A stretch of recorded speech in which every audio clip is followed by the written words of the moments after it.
So the big question on everybody's mind, well, mostly Kieran, what the heck happened last week? It was a fun time. The party finished dealing with the Schwingas and then moved north. As you recall, there was a slight raised area that resulted in regular ground. When the party traveled further north, they found something very interesting. And I'm actually going to take, actually I won't need to take Isaac. What I'm going to do, if you want to go to the very top of the screen, I'm going to put down a second Isaac. That way you can see this room as I'm giving the description. Yes. This is the place I was originally. I remember that, yeah. Yep, I brought you up there because you would spend most of your time mostly chilling with the Schwinga that was there. Interestingly, the hallway to the side, over here, there was a treasure chest full of gold. It was actually a treasure roll. The party had some fun with it. Another one of the, hey, here's a random things you can find in a hallway. As for this room, what made it interesting, the second the players made it to this point, walking through the barrier from one side to the other, and look at that. The audio is not repeating. Nice. I assume shouldn't repeat, right? I'll have some work to do then for this game to keep it going. It should always be looping, but for some reason... Nothing's looping, even with the settings turned on correctly. I'm gonna have to hit play every 10 minutes, or take the audio and just splice it on top of itself a billion times. But inside of this room, what you find was a rather warm atmosphere the second you walked through there. Felt 20-some degrees in this room, and there was a pool with steam rising off of it. This led to a scenario where the players became exponentially more comfortable than they should have. They walked around checking the place out. Flux had found in the back here what appeared to be a changing room. Nothing special about it, just some mats on the floor. Bellamy, meanwhile, was very quick to go for a dip. The second she hit the water, she immediately took a very large volume of cold damage as her skin turned blue and her body started to form ice crystals across it. She didn't notice this, however, but, fortunately, two other party members did, Fluminoxus and Alec, if I recall, who were quick to drag her out of the ice. Once back up on cold land, the party took a few minutes to figure out what the heck while trying to warm Bellamy up, who was freezing by the minute. It was soon determined that this room was illusionary, that there was no warmth and there was no comfort. She had just dove in the water at negative 80, 90 degrees and swam around in it. The water itself not frozen. The team didn't press too far to see exactly what caused this problem. The pillows themselves were frozen like rocks, so they took Bellamy and shoved her in a bag of holding, and the DM has to lean back and give a slow clap for that one. The moment Bellamy was in said bag of holding, the effects of the area wore off, and she immediately felt the pain of all that damage. Then they put up a tiny hut, threw everyone inside, and sat down for a minute. With about 60-some damage I think Bellamy was sitting on at that point, everyone was like, oh no, and then we remembered, oh right, Lulu can heal once a day.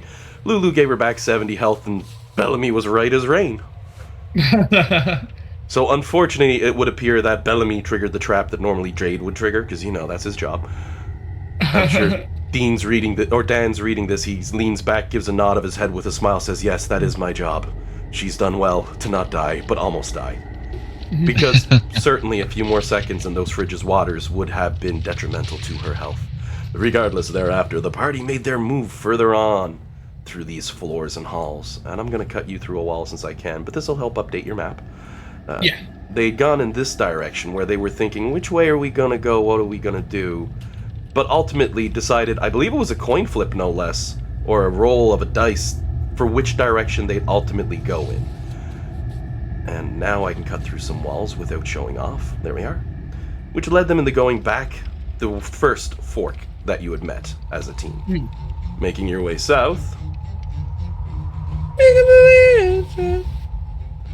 You noticed, and you can hear that, right, as I'm going by, Kieran? Yes. The sound of a violin striking through the dungeon. Loud and strong, though only the softest edge of it as you move on. Very early on, and this is where we are at present, which I'll get to in a moment, and then I'm deleting that mini because you're already on this screen. Very early on, I had Bellamy do a perception check, and she got like a 13, and I said something was setting her off. She heard something in the distance, but she didn't know what it was. Of course, talented hands plucking the strings of a violin, echoing through these icy chambers, of course, the Bardric one on the team would be hearing the softest echoes. That just makes sense. Now, I did also mention to the team, that's the only check you get in regard to that puzzle. This is a physical puzzle. In D&D, sometimes we get to use them as DMs, where no matter what checks you want to do, the DM will generally say no. Because if you move your mini around the map, the sound will get louder as you approach it. Even in that hallway up there, Jillian pointed out last week as she moved her token away, is the sound getting quieter? And I said, yes, it is. And that's how you can find the center of that source of sound. As the party moved further, they also found a gleaming source of light up in this direction, behind an ice wall. After some discussion, Flux decided to chop it down. Straight through the wall she went, and when she made it to the other side, situated on top of a pillar, giving off a glowing, radiant light, was an orange crystal ball with a number of red stars inside of it. And yes, that's my homage to Dragon Ball coming up. Flux got a Dragon Ball, added it to the collection. However, the wall screamed in agony, and the vines inside writhed in pain, trying to grapple her when she walked through.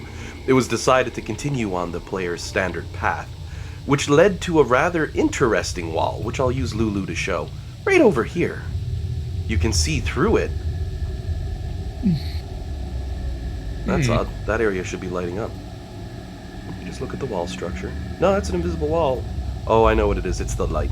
An invisible wall, so to speak. Yeah. It's completely see-through because it's fresh ice. No vines inside. And clear as crystal. You can see the hallway on the other side of it as you glance. Now, as for Nimbar, as he walked up, I'm just going to move Alec to the side and move Nimbar out of the way. Oh, no, wait, never mind.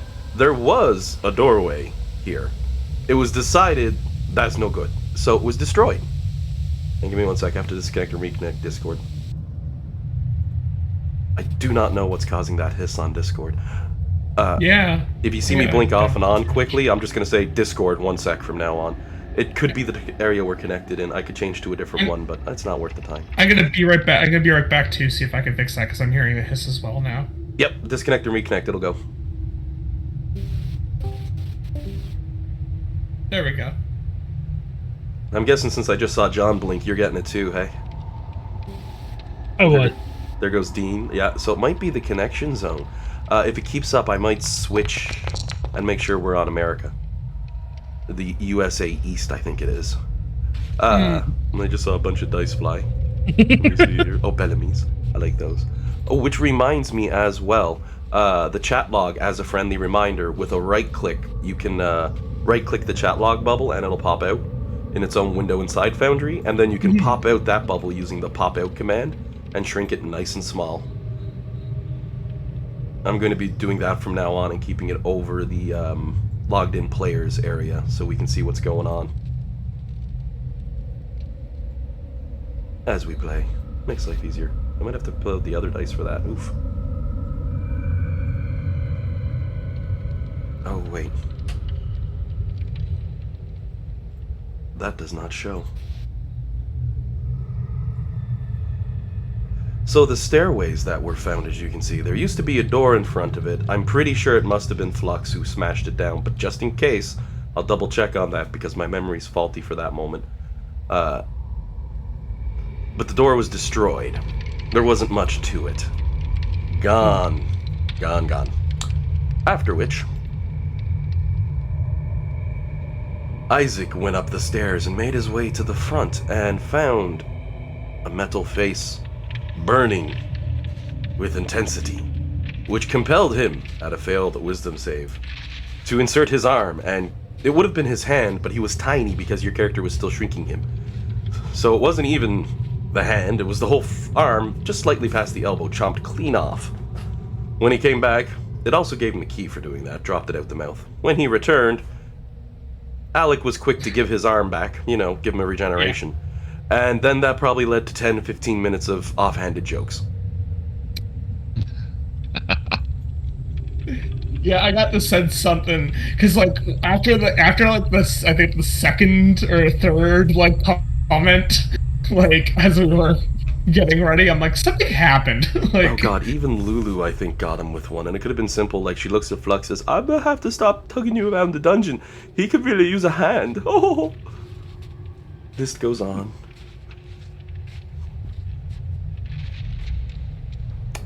Which then leads us to the usual question the DM asks. With limited pathways ahead of you, which way shall you go? There's pretty much two options. This way, and this way. The glass wall is where? Sorry, it's... Well, it's just ice that's actually see-through this spot. You can see it if... I'll move your token Right. over. If we're here, you can actually see that you can see through the wall.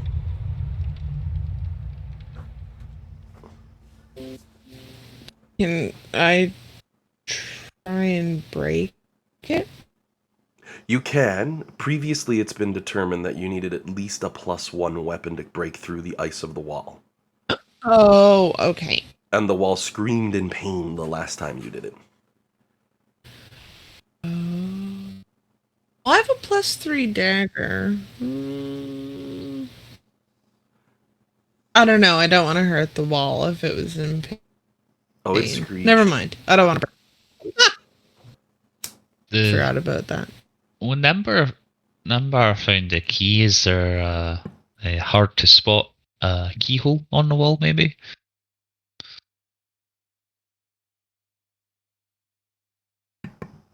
As always, you could do a perception check, but I'm going to be kind and just lean in Bugs Bunny style and say, no.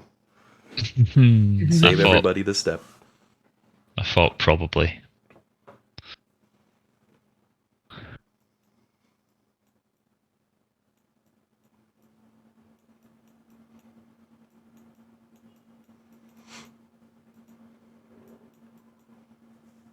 Oh, right.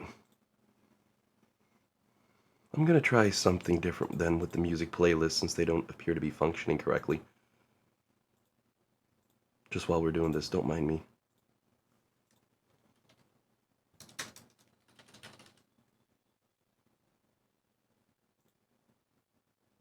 It's definitely like an ice wall. It's not. Solid, crystal clear ice. A little bit of a wobble to it, mind you. It's not like it was made perfectly flat. You would assume naturally formed like the rest of the ice. It has the same feel and texture, but no plants have grown inside of it. Now, I do want to point out, usually when the walls scream at us, because like it's also cutting the plants. So, theoretically, cutting this one might not bother it.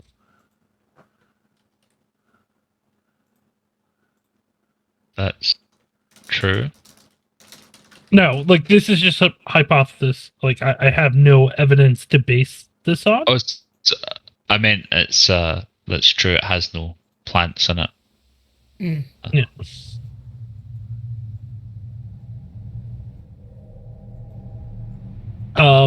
While we kind of look over that, I'm actually going to get not Nimbar to kind of go down here, see what else we see.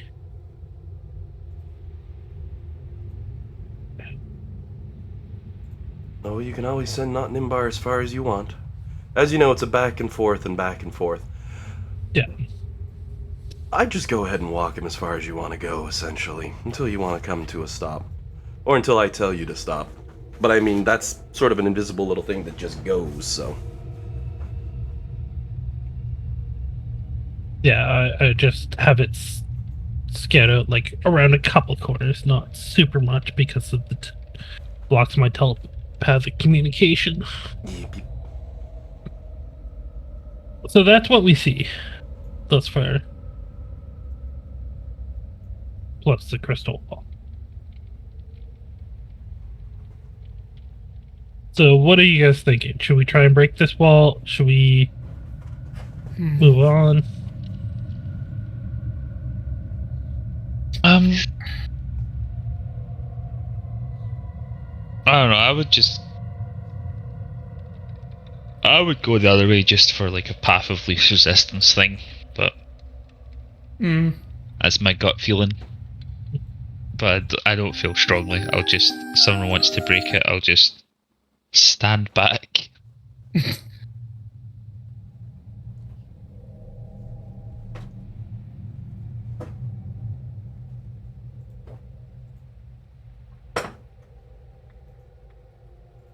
I really don't have many strong feelings one way or another.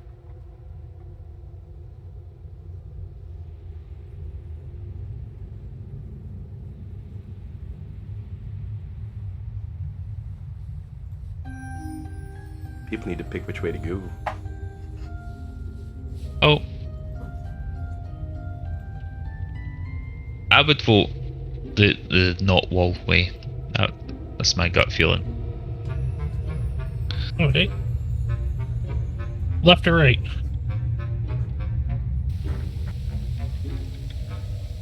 Isn't there only one Left. like this way to go? Because that's Well, no. wall. So, no. This is a wall, yeah. right? Like this right here. All And right, the path, like, that's down the wall. and around Okay, right. here. And then we have the path down this way. Okay. Well, I'll go with what Jillian said. Go left. Okay. Yeah.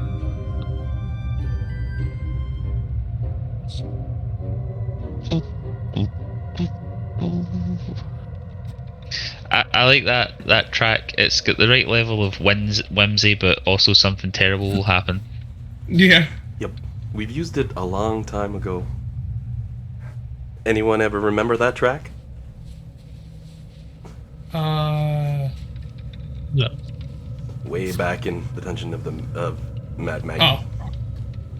Oh. I used it once or twice for similar effecting, except it was a much worse scenario. Mad Man. Maggie's dungeon was intense. Oh, it was a fun time. Death around every corner. You come back, Mad Maggie's like, shit, they survived? Just like, Loki in that one scene. When I saw it, I was like, oh my god, yes. So Flux, you make your way around, and as you come to a split in the road, you're like, this way, and you keep going. Roll a perception check as you come near the next intersection in the hall. Which will be down this way, once your mini's at that point.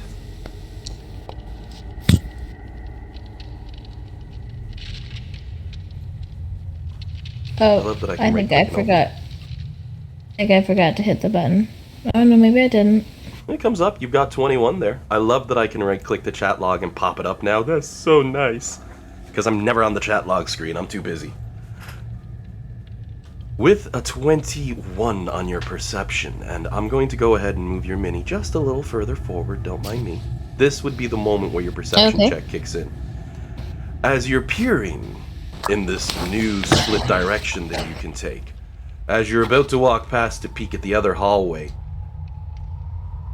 you hear something from this direction, coming from the bottom right. Almost sounded like a soft chuckle. Just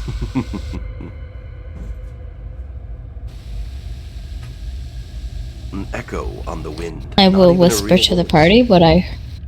Is the party with me, or did I go ahead? Oh, you definitely would have been all together because I need to be creating bonfire. You look over Okay. your shoulder, you see Nimbar looking around the back corner here, giving you a thumbs up, apparently. Wait. Bellamy, for Courtney, I will do her a favor, and I'm going to move her character. What the hell happened? Yeah, I know I your system's noticed been your buddy just disappeared there. I There we think go. you put him on top of yourself. Ah, yeah. Yeah, I don't know how because I was moving them together, but that's fine. We got back. And a flying sword gets to come too. Even if it gives off a little on the way. I have to be careful when I move quick because any wall I bypass shows everybody everything. And I really don't like giving out spoilers because half the fun's the journey. Now I'm just putting this Well- here. I will let everyone know that I heard something laughing, and should I talk to it? Lulu looks up towards Flux as she says this. Her eyes go a little wide. You think it has a food and it's a nice thing? Or you think it's going to try and beat us up like everything else? Probably is gonna try to beat us up, Lulu. I'm gonna be honest with you. Oh, damn it. Well, either way, I can get a nice snack if it looks tasty. She nods.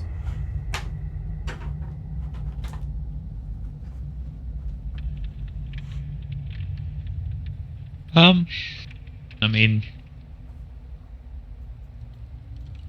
probably worth checking out.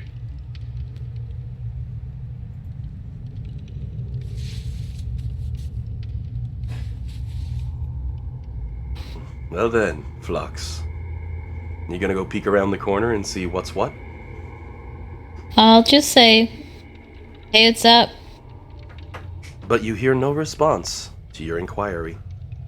Now, I'm assuming where you're at on the map right now is where you're at. Normally, I'm a little loose, as you know, as you're traversing. I made the joke about Nimbar peering around a corner. You're good, but I mean, that's just having fun. This moment, however, be cautious where you place your minis. I'm assuming at the moment Flux is leading the party, or Nimbar might send off his not Nimbar copy thing. Not the simulacrum. The mind.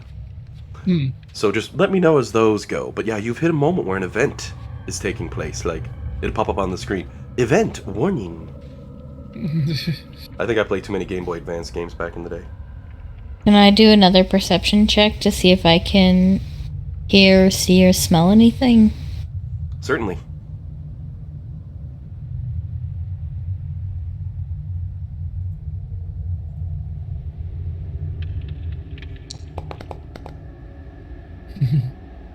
Damn.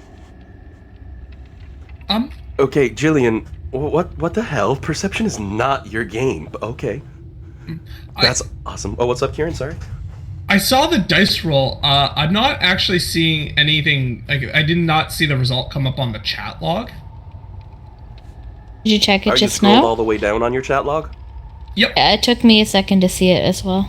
I do see the... I still don't see the last roll either. There should be a perception check for Flux, then Alec should have mounted...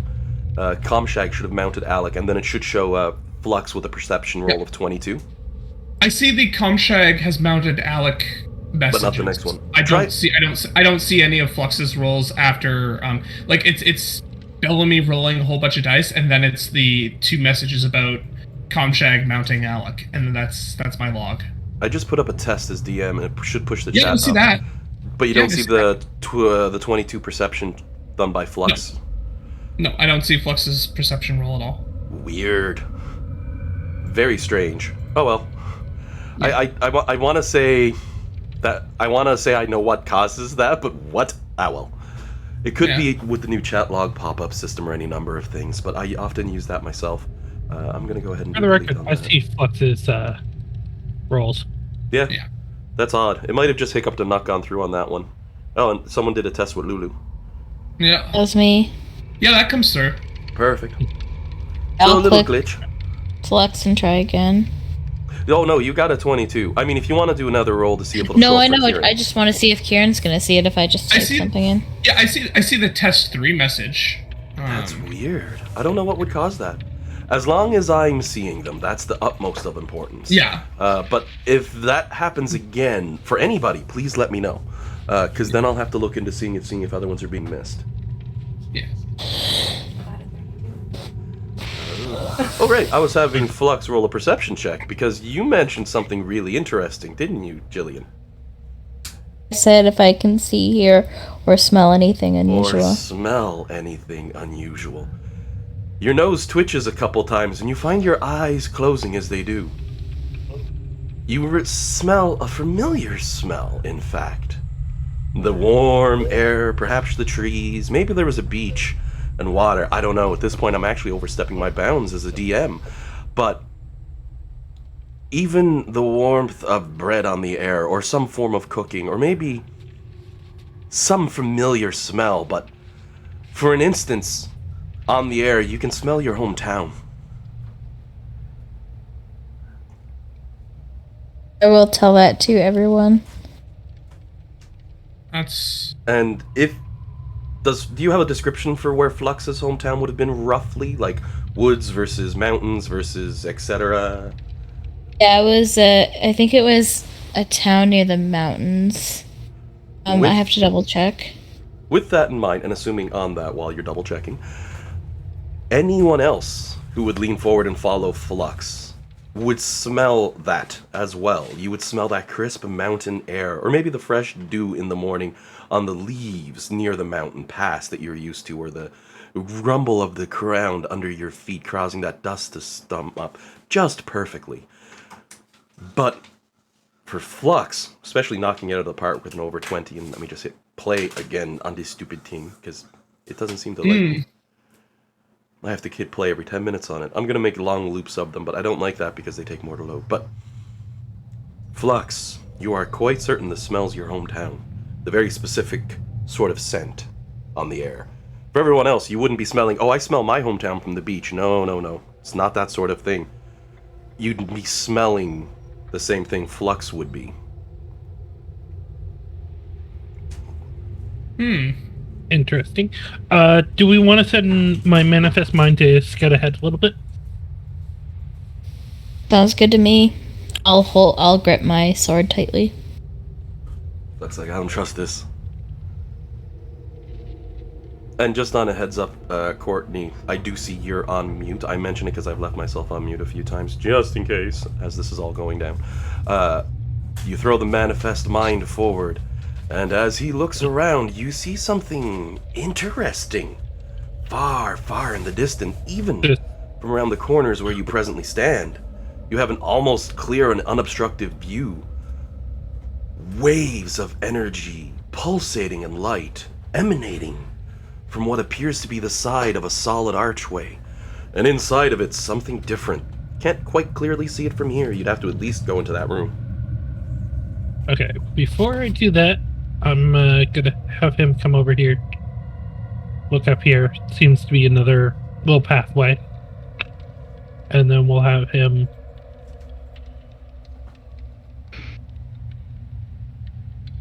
Oh.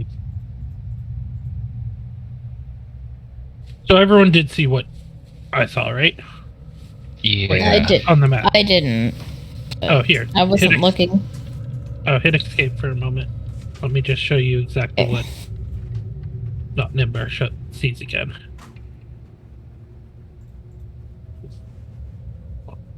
Because I would relay this to you guys. The archway. Oh, right. Okay, I see. And I see the glowing too. Just cool, Ellen. I like it, they glow. Stargate. The Stargate. That might not be too far off from the truth, because not Nimbar's.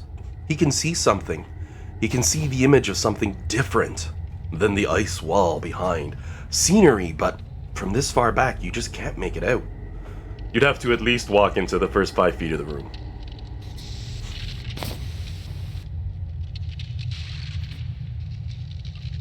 Alright, I'll What's tell all? not Nimber to do that, actually.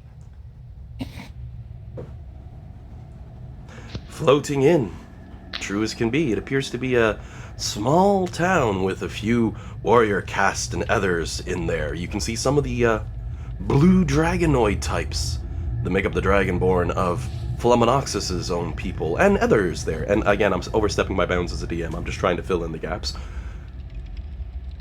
But it is a mountain town. Yep. You'd see be pretty sparse, but there'd be like goats wandering around, and like meager little crops, like short crops of farmers, and you'd see some miners probably walking through the town. Let me just double check. I can't.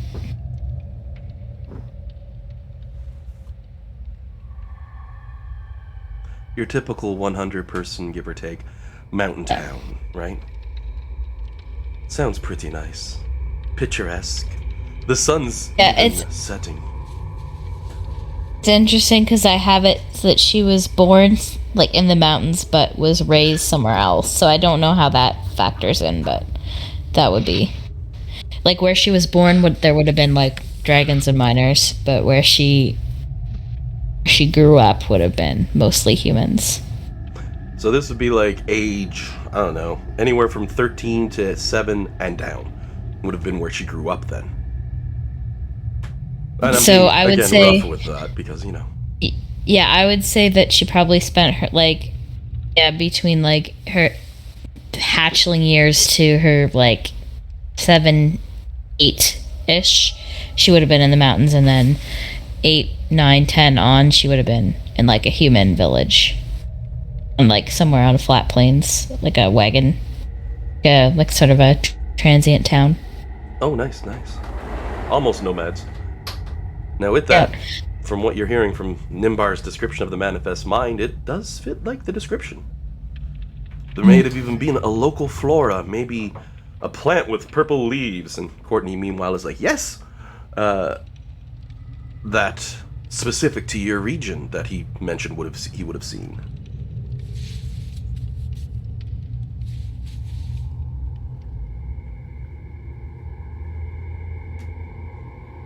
I will obviously share that with the group. Say it's where I grew up. That's bizarre. Lulu looks up at you once again, tilts her head to the side. What? I thought dragons just hatched and came out fully grown and ready to kick the shit out of everything. She just stares at you blankly for a minute before a grin comes over her face and she starts laughing uncontrollably.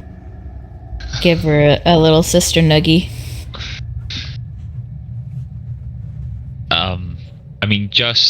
I feel like I know the answer already, Flux, but just for completeness sake, I assume that part of your hometown did not in fact exist in Kenya. No, it didn't. Right.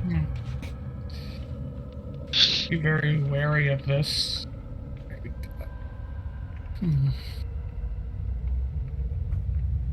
Lulu would look at Isaac as Isaac says that, and she'd give a nod of her head. That's a really good stance to take. It's never a good thing. And at the same time, the Schwinga sitting on your character's shoulder, it's shaking its head too, pointing at Lulu, nods once, but shakes its head,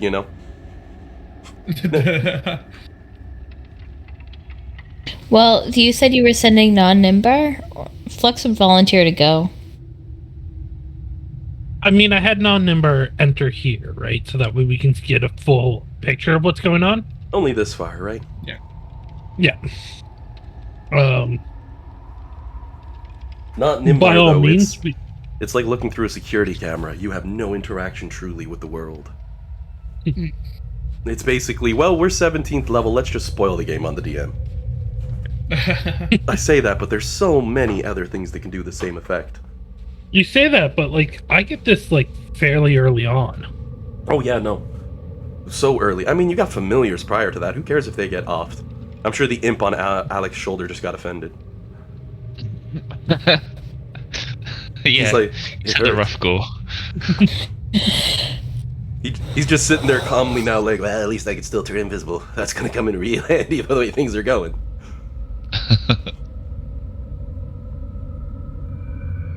So then, Jillian, would you like to move Flux forward? Yeah, I mean, if no one else is saying anything, I'll go. And as your character walks into the room, I'll go ahead and shove you forward so you don't have to worry about the walls. Within the first 5 feet, once you step into that room, sure enough, you might be feeling nostalgic because it appears to be a portal of forms, or at least a vision, showing a crossroads, in fact, of your home. One of the small areas of which to have such a spot. The sun gently setting over the sky, creating a soft glow. Is there anything that I could pick up nearby, like a piece of ice or a rock or debris of any kind? Oh yeah, I mean, at the very least, you could probably put a little snow together. Oh, and since you're in there, Lulu's in there. She's floating. No, Lulu's beside behind me. How'd you get in there, though? I would then she pushed I you. would make sure Lulu's in behind me. Lulu's got No, her head against your stop. back, pushing you to get you forward. She goes, oh my word, I'm happy you got the fancy armor. Makes it easy to slide you across the floor. Right? Because she was pulling you along, right? Yeah, So- yeah. I would have stopped her when she got close and just walked, stumbled my way the rest of the way. Now, you did have Lulu kind of harnessed to you. You still gonna keep those on while you're in here? Yeah, I'll keep her harnessed, but she'll be behind me. Oh, yeah. Lulu sort of speaks up. We're kind of putting the cart before the horse here. This ain't very cool. I know, but I just want you to be safe. Well, Make sure that you're safe, Lulu. It's more important than anything else.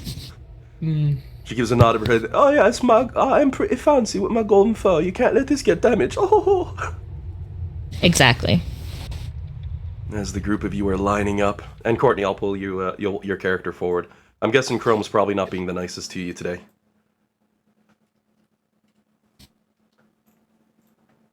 Oh, and there goes the audio. Actually, everything running smooth there for you, Courtney?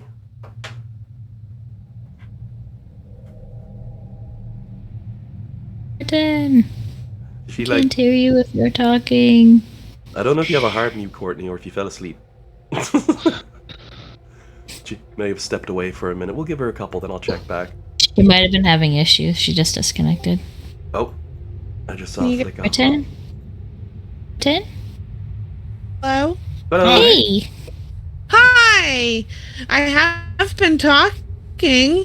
Oh no, we haven't heard you. Yeah, there was like twice. I It's was okay, like, I didn't have Courtney. much to say. I promise we haven't been I was ignoring you on saying- purpose. Yeah, I don't know.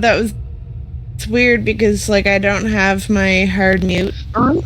So Probably- like I don't know. Anyways, Discord's it's weird good now. today. Probably just what happens to Josh all the time. Yeah, and my laptop is just being real slow, and I'm double tasking, like playing and getting ready for this afternoon. So Yep, that's understandable.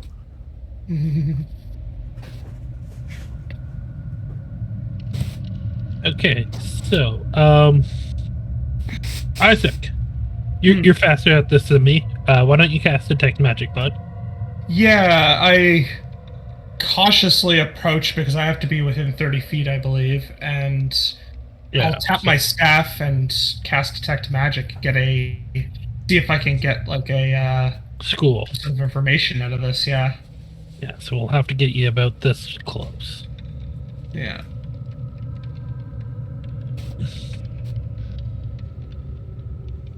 So you go ahead, have your character walk forward as he's rubbing his chin. Oh boy. All right. Well, I guess I have to disconnect here from him. There we go. I had them linked together. Let me get my ruler out. And we'll figure out because he's gonna go basically exactly as close as he needs to be and not closer. Oh wait, are you sending the I didn't mean just to choose the copy. I meant to choose okay. because the real one's the one who has the staff that like allows me to do that. So Yeah, let's see. There you go. Where did I figure it was again? Here. Okay. right here. So like, Can you see my ruler? Out of curiosity. no, I can't. Oh, Yeah. All right. So Well, I think that's that's it. Yeah. Yeah. So there. Alrighty, now Casting give me a is- deck save. Okay. All right. Normal roll.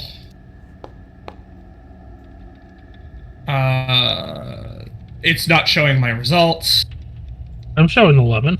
I got an 11, you got I- 1d20 with an okay. 8. I do not see the result in my thing though. Okay, so it's 11. Yep. That's really weird. You might need to reconnect then if that's the case, if you're getting some Yeah. troubles. What Yeah. browser are you using? It's Chrome? Chrome. Yeah. That's weird. Should be working. But you got an 11 on your deck save. So, good news and bad news. The good news is I get to trigger one of my traps. The bad news is I get to trigger one of my traps.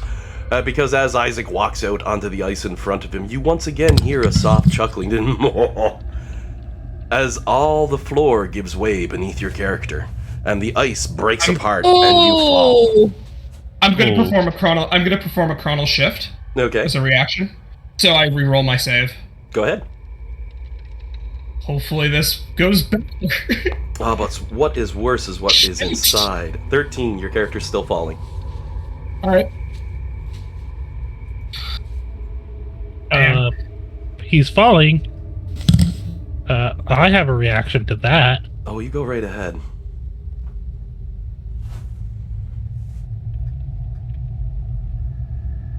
Then as you're deciding that, go ahead and give me a perception check.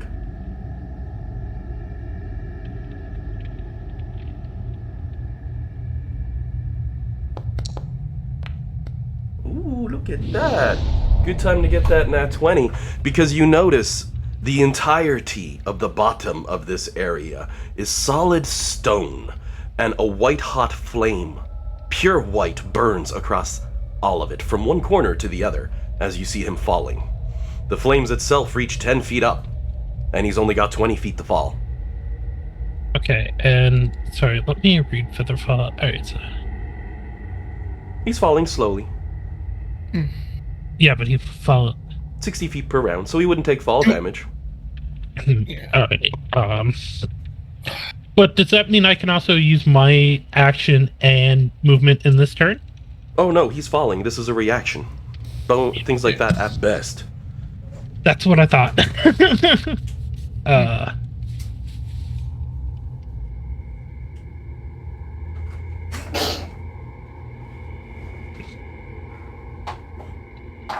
Unfortunately, that's my reaction. Can I do anything? If you have a reaction that can fit. Because it's literally he's falling. Yeah, I don't think I do. I was just gonna ask Lulu to go get him while I gave her some slack on the rope.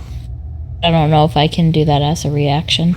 That would be as part of a turn. So what we are going to do then... Okay.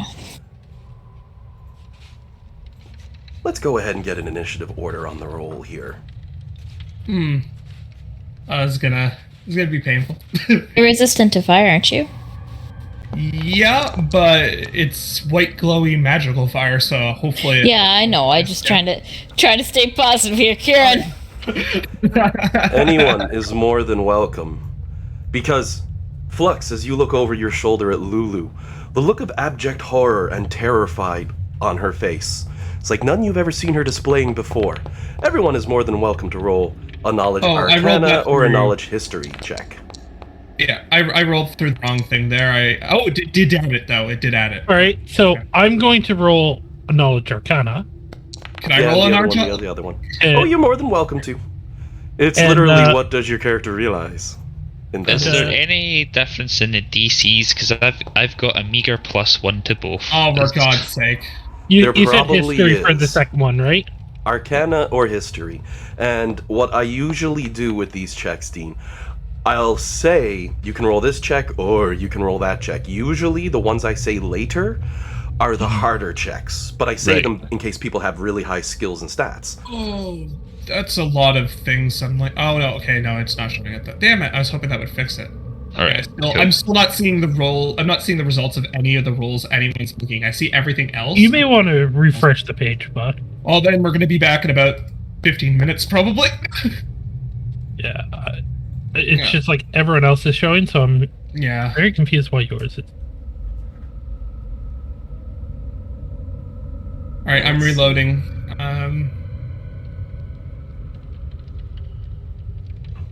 Oh wow, no one broke 25. You rolled a 20. You rolled a 19 on your Arcana check. Yeah, I would also like to roll for my simulacrum. I haven't yet, but it's because I'm reloading the VTT right now. Yep. Well, we'll give you a second. Should I have my imp roll? I mean, I can roll, but there's no way I'm going to be able to contribute everything. Yeah. Isaac with a +17 got a 2 to get a +19, and that's... I gotta say, Kieran, as unlucky you are with the system coming up today, given that your character is presently falling to their doom, they'd be full of adrenaline and fear. It makes total sense that the brain doesn't kick in, so that's beautiful to roll a 2. It couldn't be any more perfect. But I don't think anyone has passed this check. Lulu, however, has knowledge of what this is. I do see the rolls now that I've reloaded. The maze has the screen hasn't loaded back in yet, but I do see the other parts of this. I'm gonna roll for my simulacrum to see what he knows. I will say for everyone who broke 20 at least, you've been warned of white fire, but it's one of those things in the back of your mind. It's like I've heard of it, but it's so rare. What the hell? You know what I mean? Oh, and you're showing it online again, so. All right, I'm sorry. The person who's afraid of fire is warned not to touch white fire? 30 for my clone. 30 for my clone. Oh.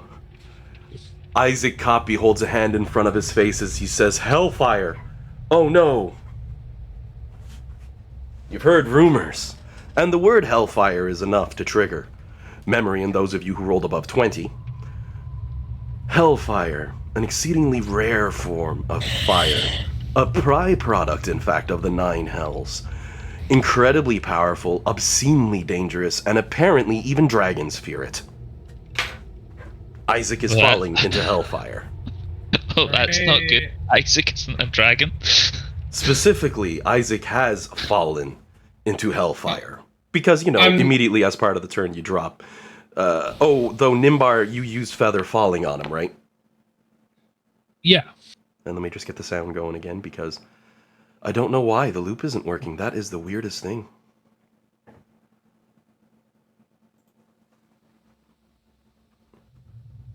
Nimbar is just automatic reaction falling? Oh, we're gonna feather fall. So that means Isaac doesn't take any damage from the landing, from the jagged stalagmites on the bottom, or any of the rocks or terrain, even though it's all difficult terrain. But you are landing in the middle of a gigantic inferno.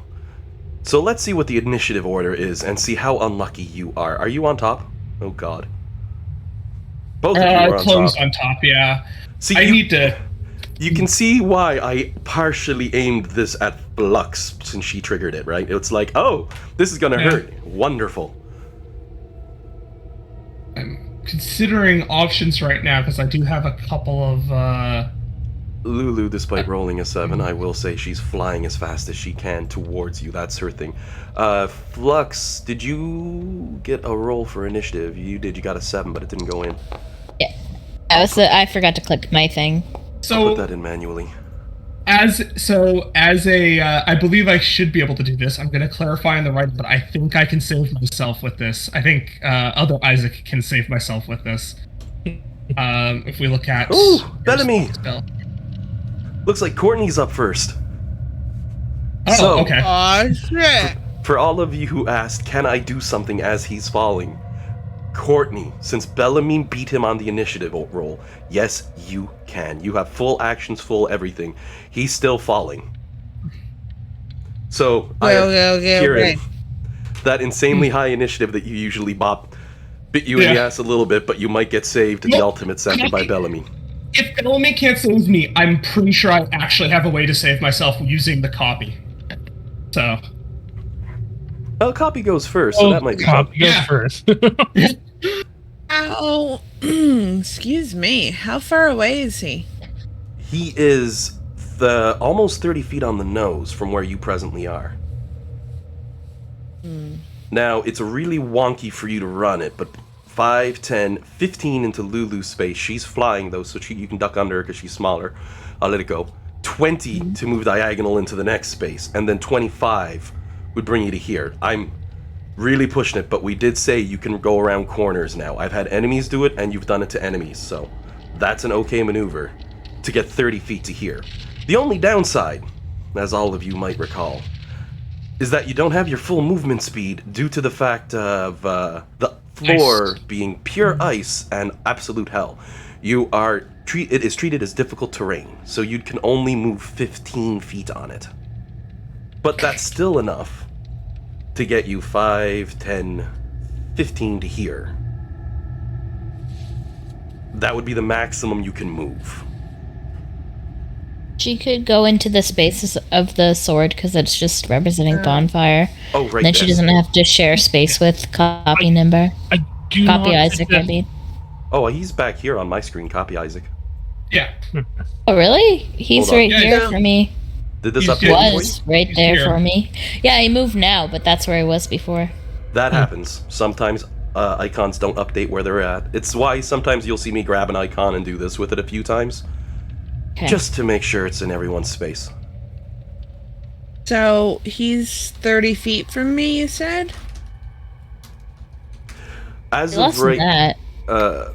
from here, you're not even. He's only about 10 feet out. That'd be 15 feet, my bad. 5, 10, 15 to him. Yeah. Great. Then I'm gonna pop out my wings and I'll just fly to him.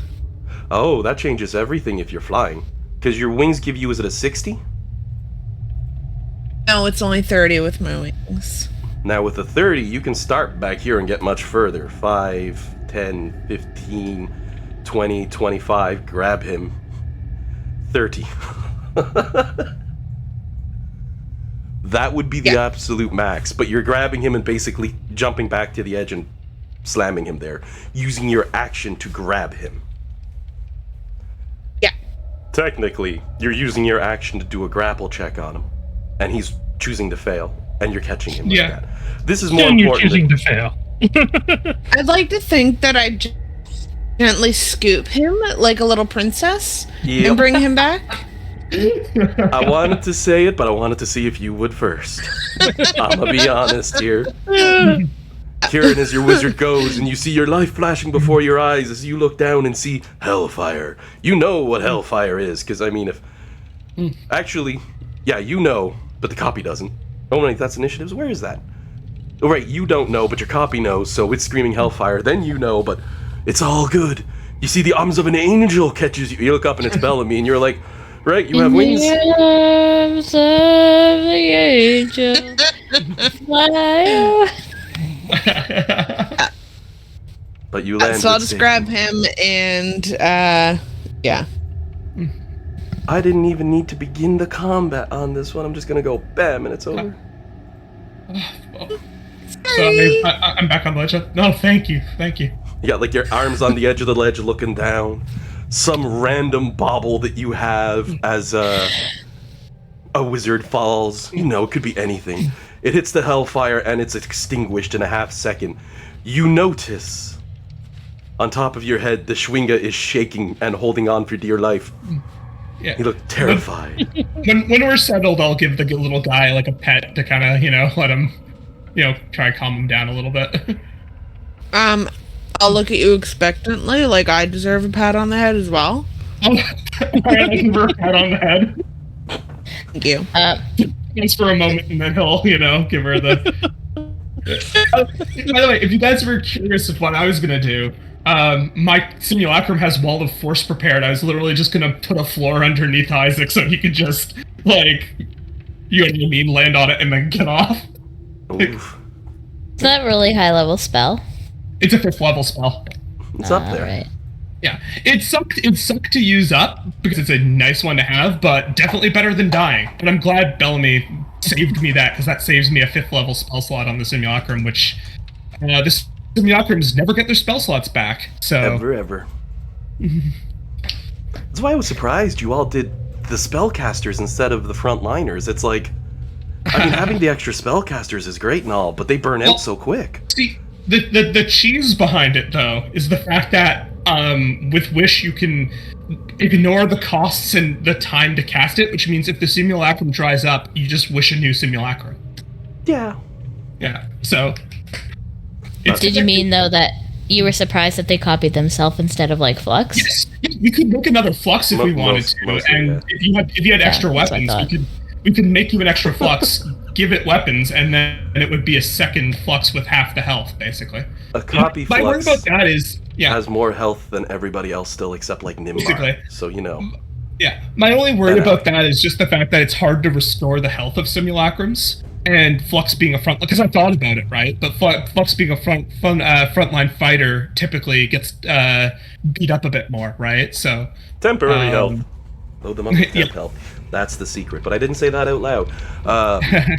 Now, with that, actually, I should double check if you can on a simulacrum. I don't see the reason why you want. But Flux Yes. would probably have been the first one now to notice once all things have settled down. That beautiful portal to your home. No It's longer gone. there. Yeah, I was gonna ask you that, but I didn't get around to being able to say anything, so... Yep. But you'll notice the light's gone too, because instead, you see inside of that portal, the archway now instead. A wicked, obsidian black blade. And again, you hear a soft chuckle, just...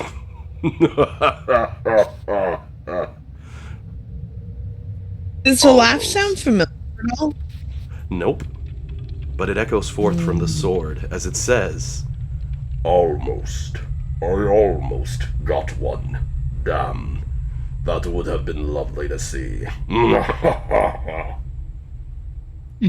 You wanna come over here and say that to my face, Mr. Sword?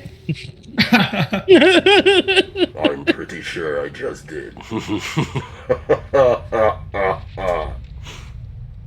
What? That's a cool looking sword. Energy radiates from this blade. Mm, Raw that looks power and darkness. sufficiently evil. Yeah. Evil I like it. is a view that is held by those who see the world in black and white concepts. Such concepts do not exist to one as powerful as myself. I And that's- seek to kill and draw blood, nothing more. And that kind of line's the line used by people who want to rationalize what they're doing, but don't actually have a good excuse. And therein lies the folly of any wizard, to classify me as a people. Oh yes, no, you're an object given power by some let me ask enchanter, you. some smith. What is the purpose of a sword?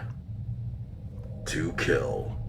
There is no defensive value to the edge of metal on flesh, the rendering of blood from the body. They exist for but one purpose: death and destruction, and I am those forms personified. I am I'm pretty older sure- than all of you combined, stronger than all of you individually. And you use all Yeah. of that amazing power to try to lure people into pits. Well, bravo. No, again, as a wizard, you have made an assumption. I merely laugh as you fall. How about this for an assumption? You're a tool for somebody else to use. So. Exactly. You understand. I am to be wielded and bathed in the blood of my enemies under the hand of a powerful master. No other purpose exists. But if I have the opportunity to see death for fun, of course, I will relish in the moment.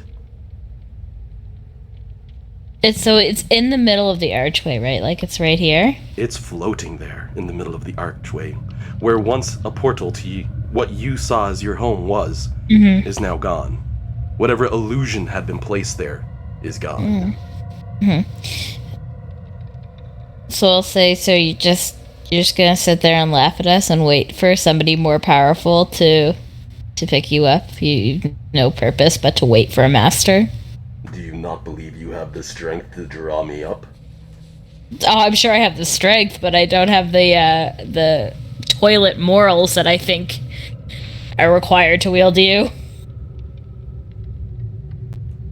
Silence fills the air for a moment, before you hear the same chuckle from the sword. I have counted the number of dead that you have sent to the Reaper. You most certainly have the fortitude to wield me. I can see that you, too, enjoy the blood of your enemies, for you have sent many to their grave.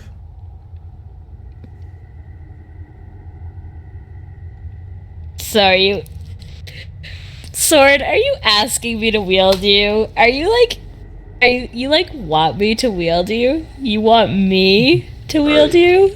I have but two Asking you out on a purposes. date. Oh my gosh, I'm not sure I'm ready to go steady yet, Bellamy.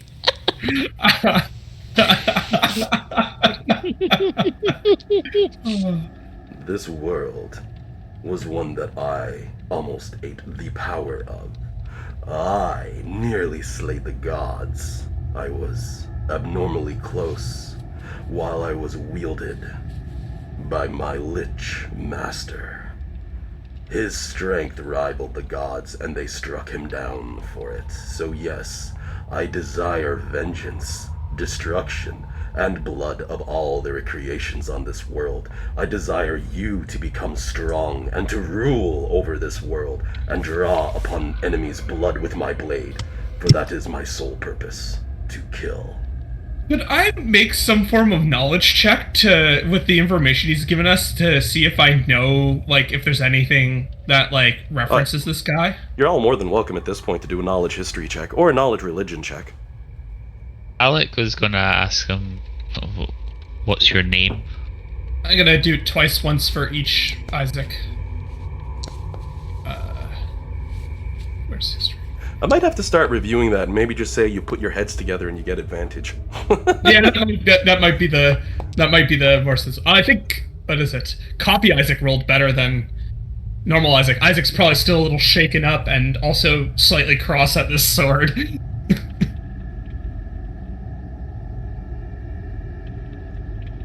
Oh, the exception of Nimbar. And Bellamy, just checking for Courtney, you're still there, right? I'm still here. Perfect, just wanted to make sure your system didn't cut you out again.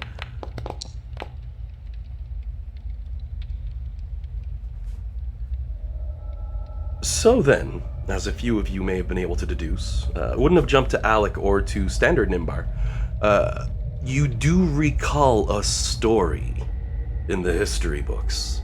Whether this was explaining the art of war or fearful views of those who sought too much power, of the legendary Arch-Lich called Kaz the Bloody-Handed. It was said he wielded a sword against the gods and rendered the hand and eye of Vecna with that blade before he was struck down. Now, most people would say such a weapon was a myth and not such like that ever truly existed. But in your endeavors through Avernus, you found the hand of Vecna attached to a specific monstrosity. Might this be the blade that cleaved it? Might this blade truly be able to live up to the boasts of strength it dares to claim? Does the blade have a name, or is it, or is that not something we would know even? The blade just says, I kill. I need not a name.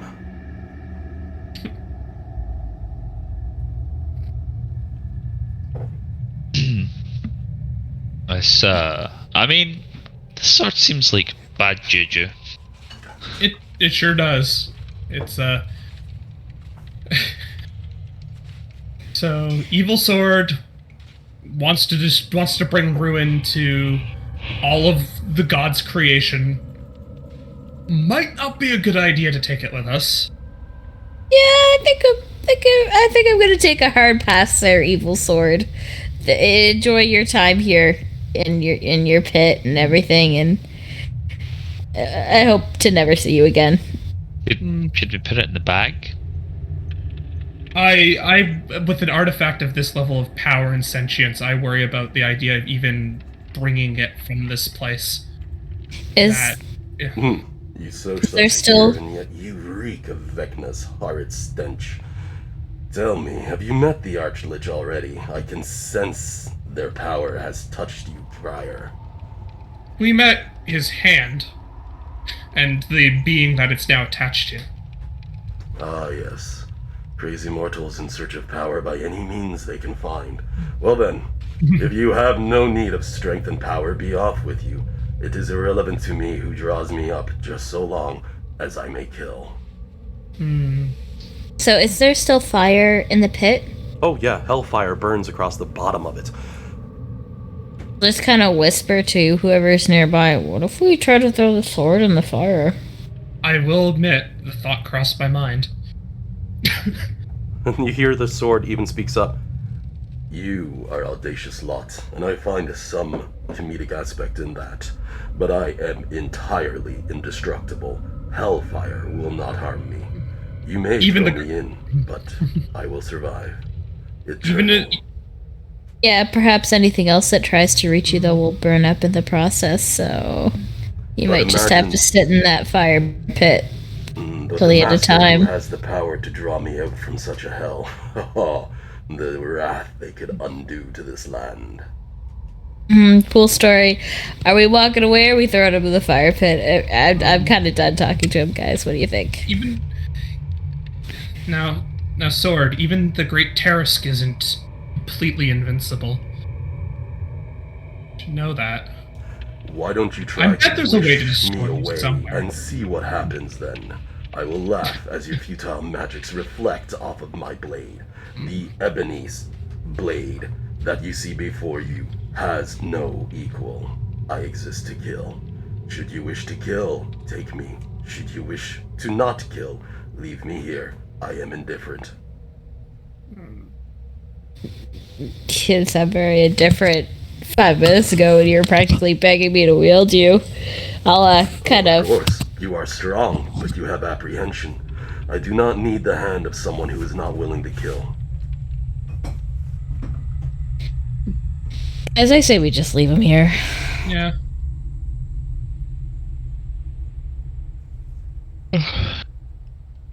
I see nothing good coming from taking this this thing with us. In fact, if I knew how to destroy it, I probably would. But barring that, it can just stay here in its little archway with its little pit. See, Lulu tilts her head a bit to the side. Oh, well, yeah, it can be destroyed. I cannot be destroyed by any... No, it can totally be destroyed. It's pretty easy. If that's actually the godless sword of the Super Blade, you gotta get the Eye of Vecna and the Hand of Vecna. Once you have those, it has enough power to snuff it out. But, whew, buddy, beyond those, I don't know any way to get rid of the sword. It's pretty tough. As I said, I am indestructible. Virtually indestructible, but there is a way, technically. Yeah, you sound mostly indestructible, and if there's one way, maybe there'll even be another. Well, good to think about, you know. Well then, I will set upon you a secondary quandary. I am the only thing in existence that remains that can destroy the hand and the eye. So long as one of us exists, the other is destructible. But once one of us ceases to be, the other is indestructible. Therefore, I am both destructible and indestructible infinitely. By your very nature, you should know that even gods can die. So, Indeed, why? I kill So them. you should. I've So not you yet should. found anything strong enough to kill me. But doesn't that tell you that you shouldn't make assumptions? I am a sword. My duty is to kill. As far as I am concerned, I can kill anything. The day I am proven wrong will be the day I am also unmade. So I do not see a problem in my hubris. Oh. Who was worse, Vecna or Cass? Yes. Vecna. You sense extreme hatred radiating from the blade as it says Vecna. The first time an emotion has radiated from the blade. Ooh. Not a fan of the Lich God, are you? John, just checking, you're not on mute, are you? Nope. Okay. Nimbar just hasn't had anything to kind of throw in here yet. So without a doubt, this does appear to be the legendary artifact blade, the Sword of Kaz, which in previous editions of D&D actually broke rules by giving higher plus bonuses than you're supposed to get. Look, it sounds like it's an epic level item, right? Like in. Oh, it's an artifact. Anything artifact grade is OP. Oh, sorry, I meant like when I said that, I meant like 3.5 standards, as in like it would have been like something for beyond level 20. If I recall, the Sword of Kaz was +2 higher than the game's limited pluses. So. Oh, so it was like a +7 weapon. Okay. Things like that. I mean, other things nasty too, like. Yeah. But I give you info on this one, but I can't. Meta knowledge. Just thinking back to DDs and demigods, how like you basically it was like all like epic level stuff, right? So. Go big or go home. High-end campaigns, go big or go home. The question is, does the party want to take this sword home with them or leave it here? Just realized the first result that came up for this sword was Critical Role, and I was like, interesting. And I read it and realized what it was, and I was like, that makes sense. I wouldn't be surprised if they did crossover with this sword. I mean, Arkin's got the hand, right? Yeah. Yeah.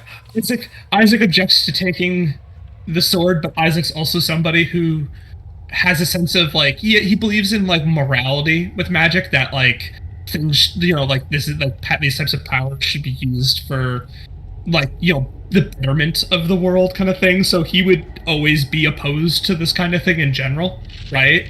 Probably like more so than, you know what I mean, even if there's a practical use for it. So just note that if he's objecting to it, that doesn't necessarily mean it's the smartest idea, just that that's his moral compass, right? So. I mean, it's a sword. I don't use swords, so can't say I'm You're really invested. fussed. It's all cool. It is a long sword, I should add in. So, I mean, Flux could be wielding one in one hand, one in the other hand, and just be like, I'm gonna destroy everything to rule the world. At least that's what the sword seems to think. It desires power and strength and to kill. I worry that an artifact of this power could potentially affect your mind, Flux. Like, even if you know, I know you don't want the sword, but I mean, even if you took it just with the idea of using it to protect people, I feel like the sword would influence you. Something this strong, I don't know if anybody here could fully resist it. Am I to kill in your possession? You will not have trouble. If you dare draw me out, just to look at me and to not draw blood, I will ensure that you draw blood. So well, you see, he do speaks not for himself, use doesn't me he? as some audacious tool of beauty. You are correct. I kill. At least the thing's honest.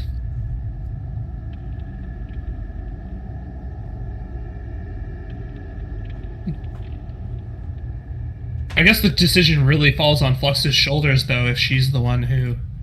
Oh, Flux doesn't She's like the only sword. one who can use it. Yeah, no, I've gotten the impression, not even when I was saying that I mentioned it, but I just wanted to add the layer, too, of, like, this thing probably is strong enough to control your actions if you resist it. Like... And you also have to think, and I'm saying this one to you, Jillian. What would Dan do? Cause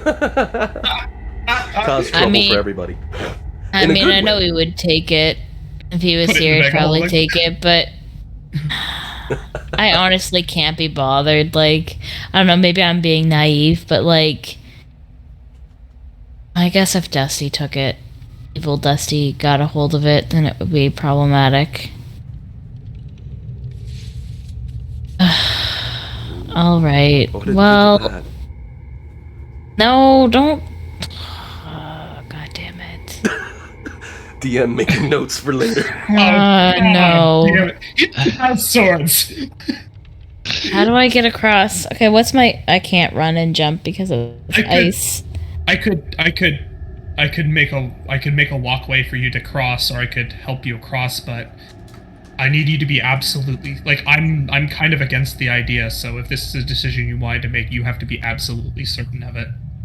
Here's where I'm at. I'd say we take it and put it away forever. And I'm saying I don't even touch it. Like, I'll just, like, wrap my hand in some fabric or something like that just to put it in the bag without actually touching it. I was reading the rules here on a jump for Flux, for a long jump, just to save Kieran from having to burn a spell. When you make a long jump, you cover a number of feet up to your strength score if you move at least 10 feet on foot immediately before the jump. It doesn't say run, it just says you have to move 10 feet. So the implication is you have to be able to have that much clearance to go wee. So... Yeah, I mean, I do. I don't know how the difficult terrain factors into that, which is why I ruled out the long jump. Well, that's the thing. Like, the rules I say can you have jump to that move 10 distance. feet. So you get the long jump, which is your strength of 25, which is 25 feet on the nose. Yep.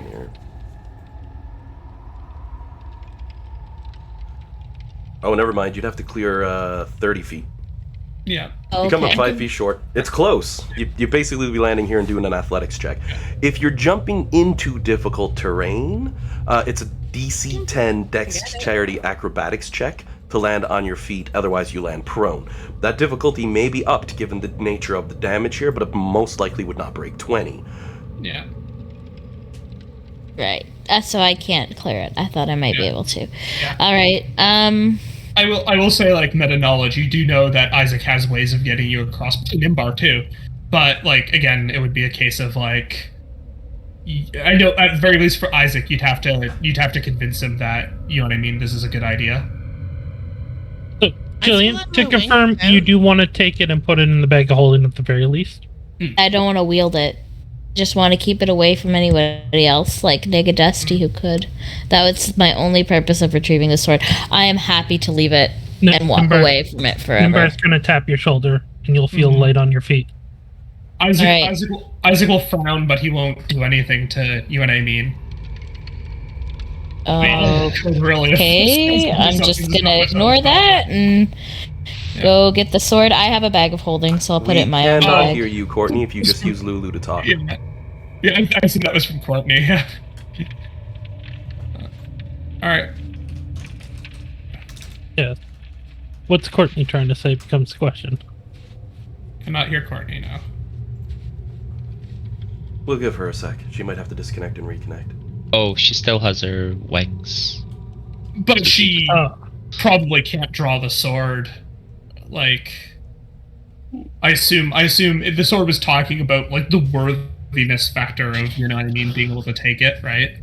Does only last a minute too, Courtney. I don't know if you can hear that. She jumped out. I think she's having some trouble here. She's in the call, but I don't know if she could hear us. It had occurred to me for Bellamy to use her wings as well, but I thought maybe the minute mark had passed and they would have gone away. Yeah, That's why I didn't mention it. I had thought the same because I didn't want to say it because it was just too teasing, you know what I mean? I mean, it's your call ultimately, Alan. Oh, you If guys you have want to let her have You them or guys have not. been blabbing it up with this sword for like 5-10 minutes at Yeah. this point. She would have been sitting there rubbing her chin like, Unless she decides that she was gonna fly over anyway and grab it like as soon as we saw it before we had the whole conversation. I just heard, I think Courtney Can you bounced guys hear there. me now? Yes. Oh, yeah, we now got I you. hear you. Oh, good. very quiet though. I'm going to go ahead and boost audio on my side for you, Sue. It'll only show up on my side. You can right-click any user and adjust user volume Yeah. for yourself. It makes life easier. Oh no, did she drop out again? She may have. Her system You not still been... here? Yeah, we No, can you're hear still you. here. I heard ya. Yeah, I just wanted to throw that out there that Yes. I may Yeah. still have wings. But if we've been talking for 5 or 10 minutes, then I definitely don't. No, No. unfortunately. Yeah, I can see you though if you had decided like if you felt the wings fading and thought you could make it back, I could see you doing something like that.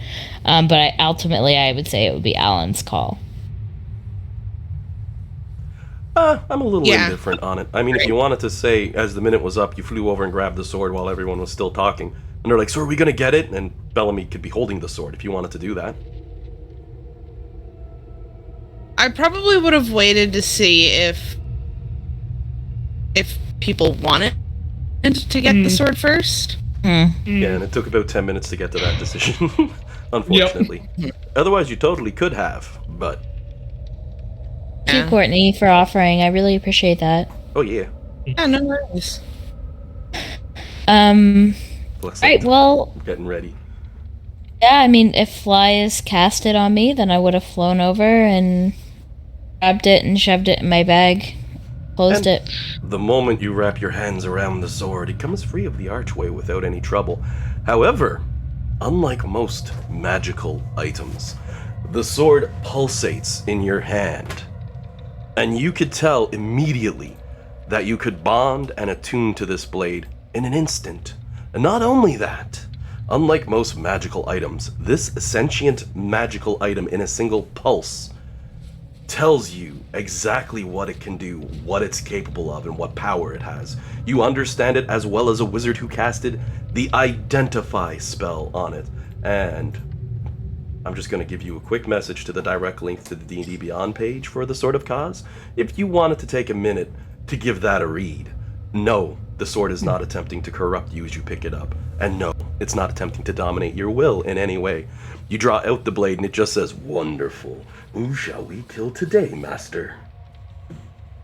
Yeah, I'll probably just immediately like shove it. I think I know what's gonna happen because I was already reading a little bit about it, but I Feel free think to I'll give probably it- just I'll read it first and then Yep. I'll see. Because where it's 10 after 12, now that you have access to the blade's details and you know you can attune to it, and I will say, the major negative about being bathed in blood doesn't trigger right now, even though it's been drawn because it wasn't in a Okay. sheath, because you just ignore that property. But if you put it away and take it out, that property kicks in.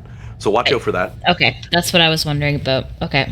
And it also has major and minor beneficial and detrimental properties, and those are very overpowered. But I roll those when you attune. So feel free to look it over and decide if you really want to put that sword in storage, because it's desiring to kill things, and it is truly the legendary Sword of Cause from Dungeons and Dragons lore. Not a trick, nothing special. And you have no trouble grabbing the sword out from the archway. No traps triggered, nothing.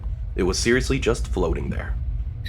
Could we take our 10-minute break now, or? Well, that's what I said. We're taking the break, Oh, so partially so Jillian has time to think that over. Yeah. We'll be back in 15, back at about 12:25. Awesome. Hmm. See you Okay. guys soon. Hey guys. Bye. And we put the pause on.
I'm back. Welcome back. I get the ice Welcome cream back. having up and playing. I gotta look into why they aren't looping though. I wonder if it's my add-on. I'll reload for next game and look into it.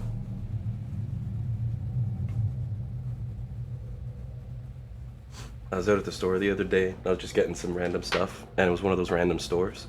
But then I look on a shelf and I saw Dragon Ball Z Senzu beans in a box. I was like, oh man.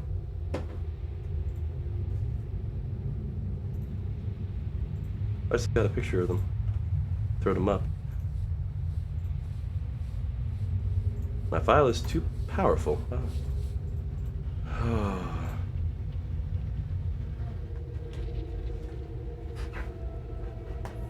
And we'll just give it a few for everybody else to show back up.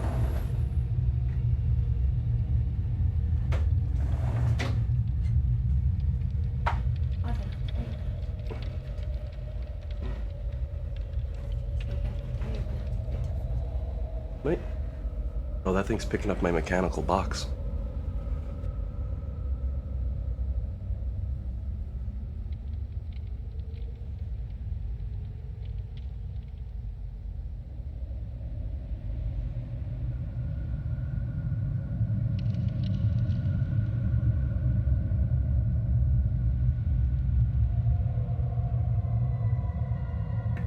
There we go. I love automation, but a few mechanical things can be loud.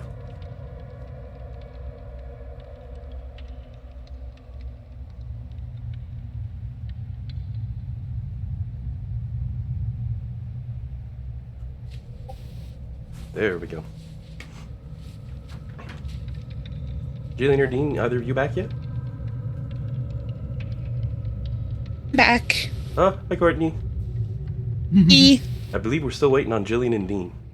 They might be feverishly discussing whether or not to keep that sword.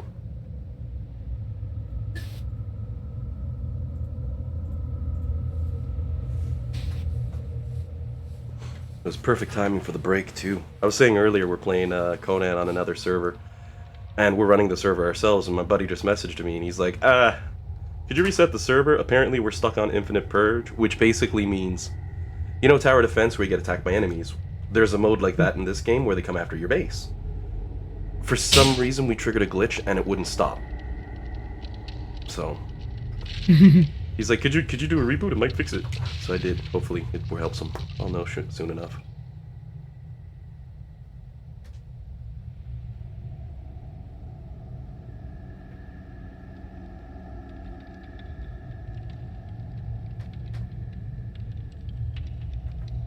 When it comes to things like that, I honestly love having full admin control. I never use it, but that one time you wish you had it,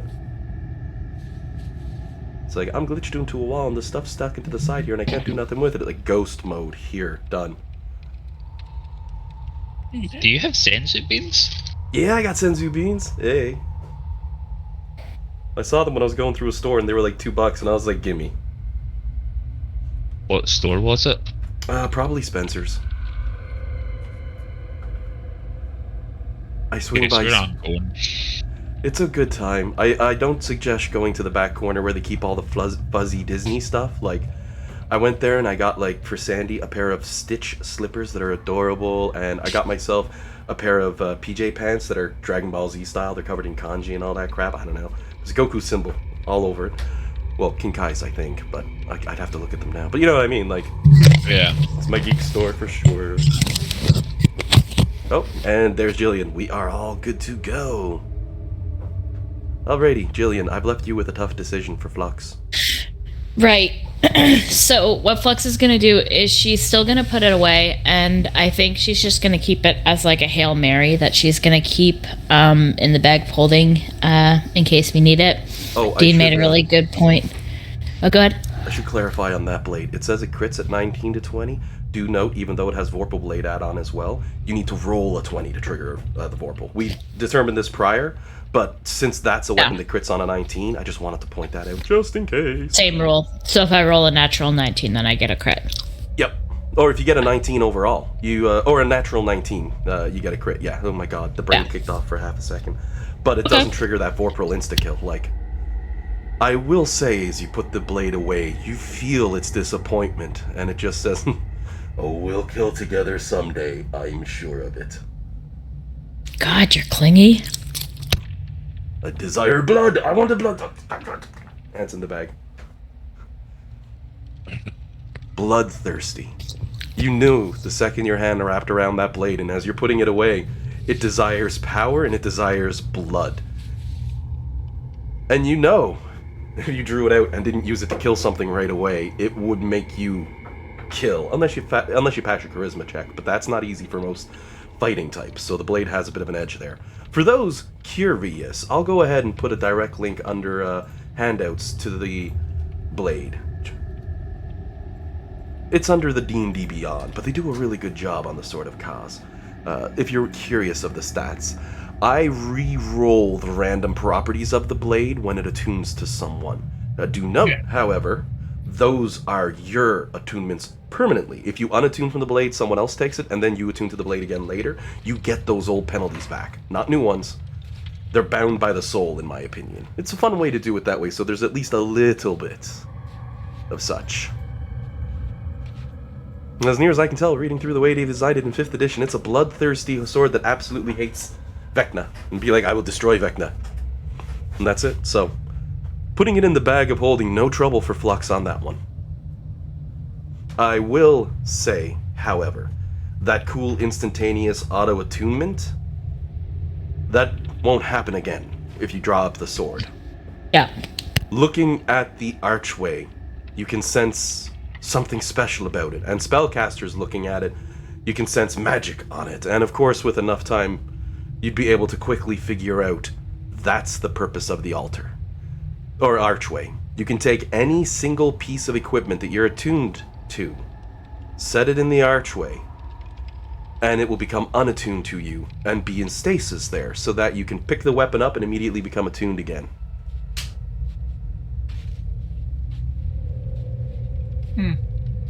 Unfortunately, that archway goes all the way to the ground, so you know it's quite frozen in place and can't be moved. But that's the sole purpose of the archway. You now have acquired the Sword of Kaz. And you just put that away in a bag and seal that, and we just set that, because Flux is like, if I don't, I'll have to fight Evil Dusty with it. I know it. I'll give her a point for pragmatism on that one. But I will say, just for the hell of it, that is a blade that has rendered flesh from a god, so I can't treat it like normal weapons. It's also artifact grade, so you also might be able to have the secondary rule if this sword can't cut it. But you also have the blade of the ruler of Avernus, which, and that ring you found last week. That thing's pretty strong too, but how's Flux getting back? Lulu's floating on the other side, just looking at you like, well, I could try and come get you, Flaminoxus, but last time I had this too. Oh, right. Doesn't fly last 10 minutes. You're floating back. Lulu like does a double take, like, oh right. Looks at Bellamy. Your cool instantaneous move has me spoiled. Flux will do a loop-de-loop around Lulu. She just nods. Oh, you're natural. Look at you go. I'll keep fly on as long as I can. I think base cast is like almost an hour on that one. No, I think it's 10 minutes. 10 minutes. I was close. Higher ones, you can get more creatures, and that's it. Sad thing is, when you went to cast the spell, you walked over to Lulu and plucked a feather because you needed one. I joke. Let's be honest. If we're talking Nimbar, he probably opened his cloak up and say, I got raven feather, owl feather, partridge feather. I got a lot of those. I'll use one of those. I would never take a feather from Lulu. If one fell off, I would pick it up, but that would be all I would do. So you groom herself sort of like a bird, pluck one free, be like, here we go, this one's no good. In case of emergency, Lulu kicks ass. That's a rule. So then, and I'll move Flux back to the other side. With the hellfire beneath you, which none of you are really aware of, and I'm going to go ahead and delete that light source just so it doesn't cause any lag. The effects of hellfire none of you are aware of, but Isaac, everything in you, since your other self remembered and told the main self, you'd be like, oh right, everything that your character knows of it is that it is incredibly destructive, and even dragons who breathe fire fear hellfire. It's not something that anybody knows how to control. Would have been a real bad time. It would have been a horrendously bad time. The DM had so many evil plans, and then Bellamy's like, nope, I'm gonna pull a hero moment, hang on. Yeah, save me. Yeah, that's what I do. It's true, the last time I think... Who was it that fell the first time that we triggered for Bellamy? I think it was me and... No, Bellamy fell herself. But there was somebody else flying. Oh, well, right, it was Lulu. They both fell. And Lulu was out of the tailspin and she floats up and it's like, oh yeah, I think anyway. Memory's a little foggy on that. But I think a party member fell into her.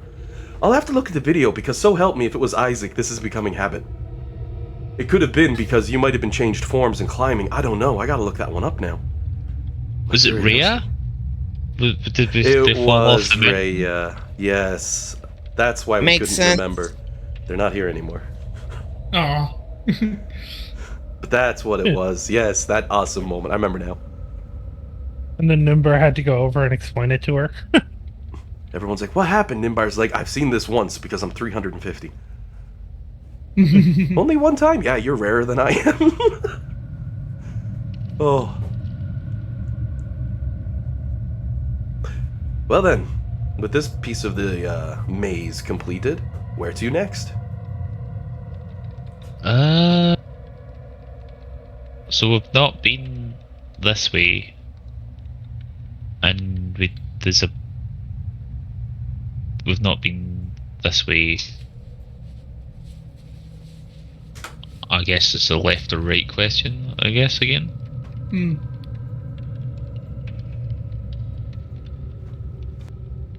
I'm kind of tempted to go left just because we'll uncover more of the map, and I don't feel like it goes anywhere because we came round that way-ish, so we vaguely know it's a smaller bit. Just a treasure hunt around me. Yep.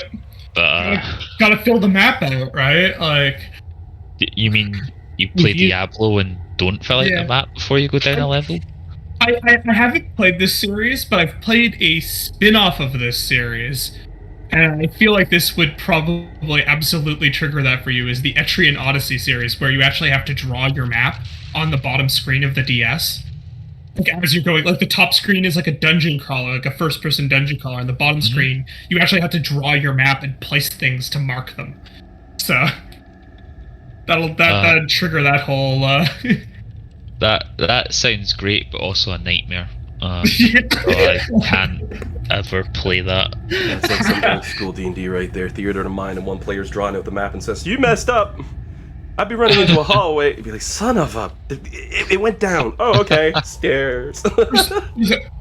Persona Q, which No. is, I guess, it's an Etrian Odyssey game made with Persona characters, basically. So that's why I've said I've played like a version of it, but I haven't played the actual games because I played Persona stuff. But Okay. I've seen it around, but now I know never to touch it because I like Persona, and that will destroy me. It's like me in Final Fantasy. Yeah. I gotta own them all. Now, I will say, as you're walking out and you're wondering, do we go this way back the way we came towards the other way, or do we go this way? I will say the little Schwinga pops off your shoulder, gives its thumb pointing this way. okay, well, You can all roll an insight check, if you would like. And Isaac has advantage since you have been interacting with the Schwinga. all right, I'll give this a go. I mean, it might be somewhat obvious what he's doing. That's a nice... Oh, that's nice under 20.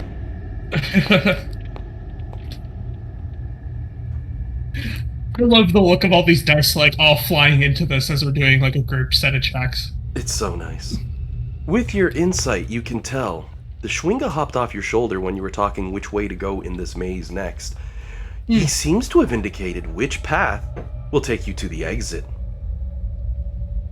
Well, Yeah, I'll mention that. Like, yeah, I think he's trying to lead us out. And I will say, with these Flux, you see this Schwinga going, and you're like, oh, that's adorable. Alec recognizes this. Nimbar does not. But Isaac has kind of pointed that one out, because I think we still have an insight check or two to go. Everything working okay on your end there still, Courtney? Oh, I think I saw her light up, but I didn't hear anything. Oh, I heard her. She said slowly. Okay, good. It just didn't come through on my side. Yeah, I didn't quite catch it either. Hands on her hip. Little bugger knows the way. Yeah. Oh, oop, pardon me. Oh, I gotta disconnect and reconnect. Discord's giving me issue. Oh, I got we go. my first sadness Chan. Oh, I hear Courtney now. That must have been what it was. What did she say? You can right click and reveal it to everybody. Benamy's been banned for hacking. Accurate. 10 out of 10. There's been a few times we've been in a situation and Courtney's like, nah, I'm gonna roll a 20 here. Don't worry about it, guys. More than a few times. Yeah. Unnaturally lucky a few times there. Of course, we also see unnaturally unlucky. She goes swimming. I could be wrong, but I think she has rolled more 20s than the rest of us combined. Since the start of the campaign. Yeah. I'm not sure what's the start of the campaign, but definitely since she's been with us. Yeah, it totally works. Like, oh, I love it. And playing the bard too, like. So, as far as ye treasure hunters are concerned, you know now going the other way is not the way out. Or at least, not the most efficient way out.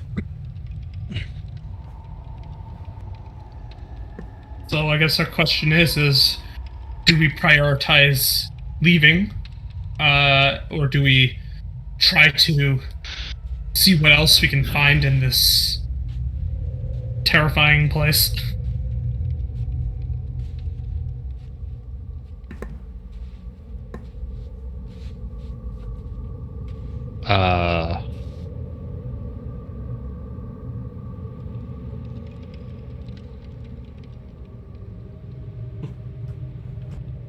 Good question. Yeah. No easy answer to that one. Jade was here. We would be going for every little inch.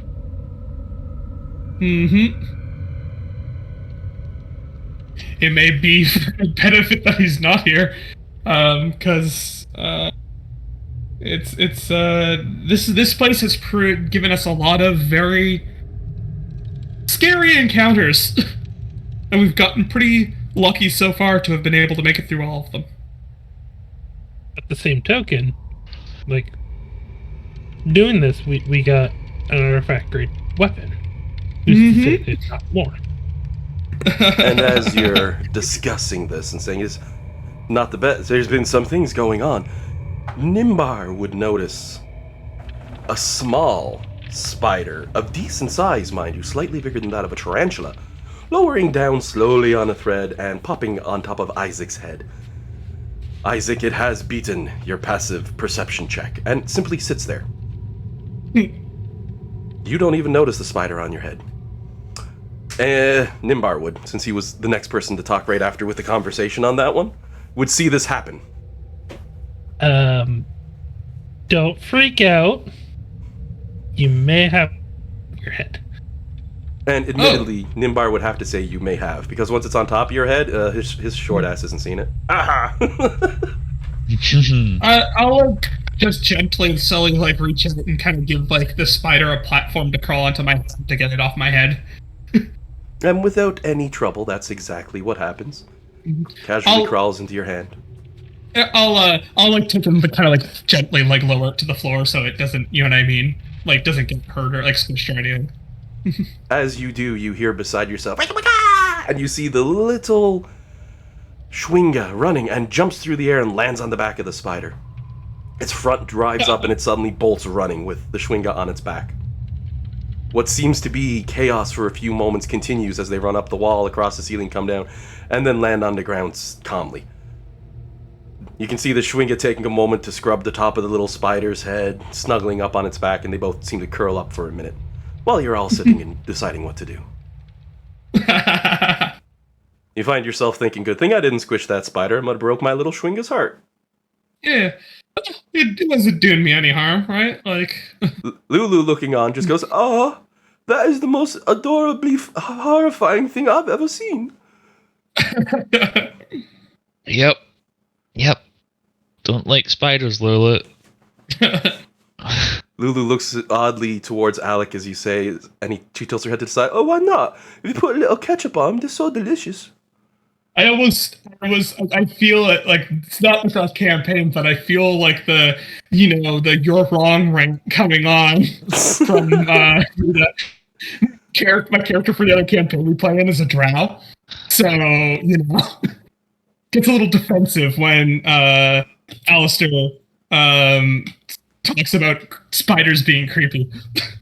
Look, Shelob tried to kill Sam.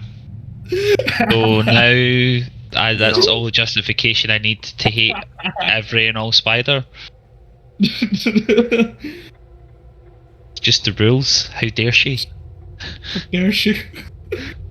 I wonder if that item's in my item entries. If not, I'm gonna add it in. I actually mind spiders myself. They're pretty benign, like, creatures. They usually don't want to mess with you. Spiders? No, they're rude. They just show up. They just show up in your house and go like, "Hey," and you're like, "What the fuck are you doing in here?" Dean, do you remember Eva? She was on my team. I don't know how much you interact. I can't remember how much you interacted with her. This is the first time I've heard that name. Okay, so she was on my team. Oh wait. Did you say Emma or Eva? Eva. All right. Oh yeah. No, I talked to her like maybe 3 times. So there was a spider on her desk one time, and she kind of panicked and jumped up out of it. And so I went to go get it. It was one of those jumping spiders that could tell when you're like making a move towards it. So it was a thing. It was really funny. Eventually got it away, but it was really funny because it's one of those ones where if you like try to like put like a piece of paper or something near it to like, because you put a piece of paper down, it'll climb onto it. You can just kind of carry it away, right? Yeah. No, these ones will jump if you go like they have like it's the spider sense thing basically. Like they know if something's coming near them to go on defensive, and they'll do a little jump away from it. So going ahead, you'll notice under the cardboard box under your items, the Sword of Kaz is actually put in there now as an honest-to-goodness item. Pops her up right above the Sword of Zariel, if anyone ever wanted to read over and see everything it could do and all the OP stats. You also get links to the minor and major beneficial properties, so you can see how they would go. Now, that's not just that item that has minor and major beneficial properties. Most powerful magical artifacts do.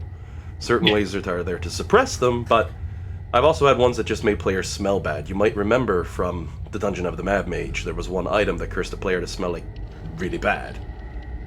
Detrimental magical effects. Gotta love them. So with the Schwinga pointing, the Schwinga's comfortably nesting on the spider.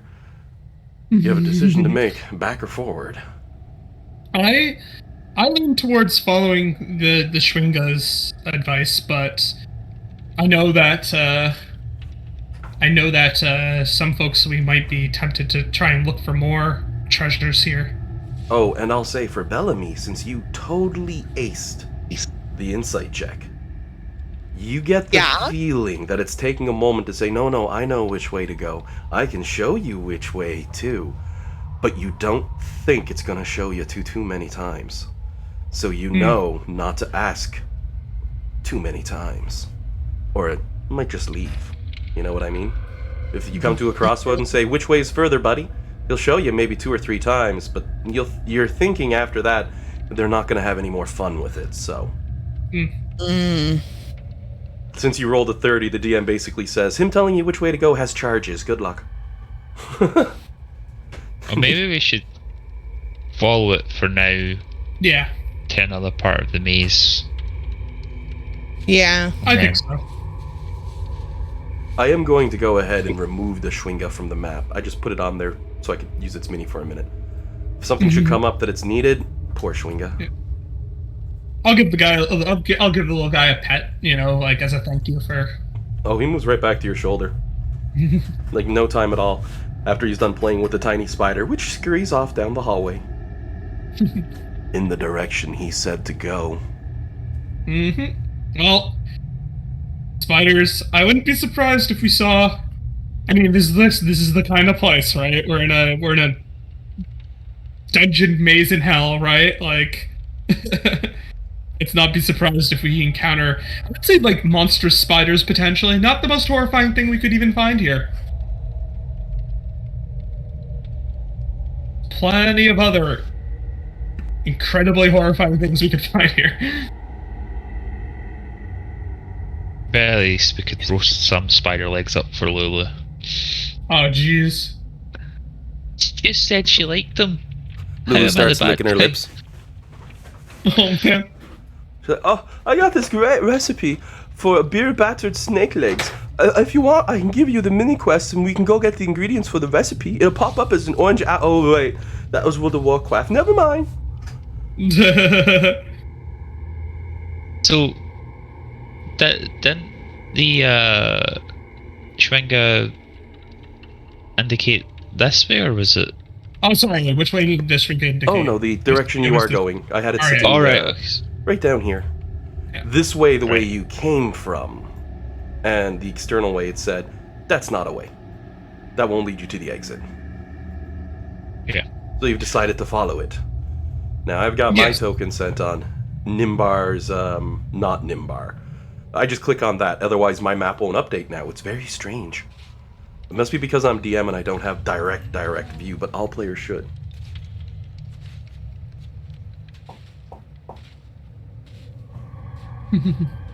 As you make your way, the cold hallway continues. Actually, we have creep on fire.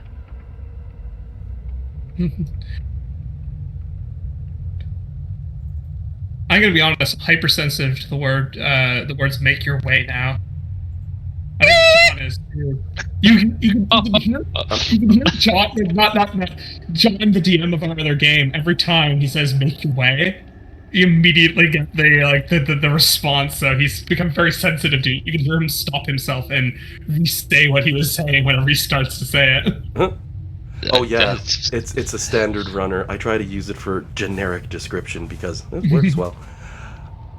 But you know what? I'm going to use it. Alec, as you make your way around the corner, Walking fast, faces fast, and I'm homebound. Oh, that's the sharpest one yet. Alec's rocking a nice high 23 passive, and I'm just going to move these minis over to save everyone a little time. He's rocking a 23 passive. So you're the first to notice as you're getting near where Not Nimbar is, a piece of cobweb brushing across your face. Ugh.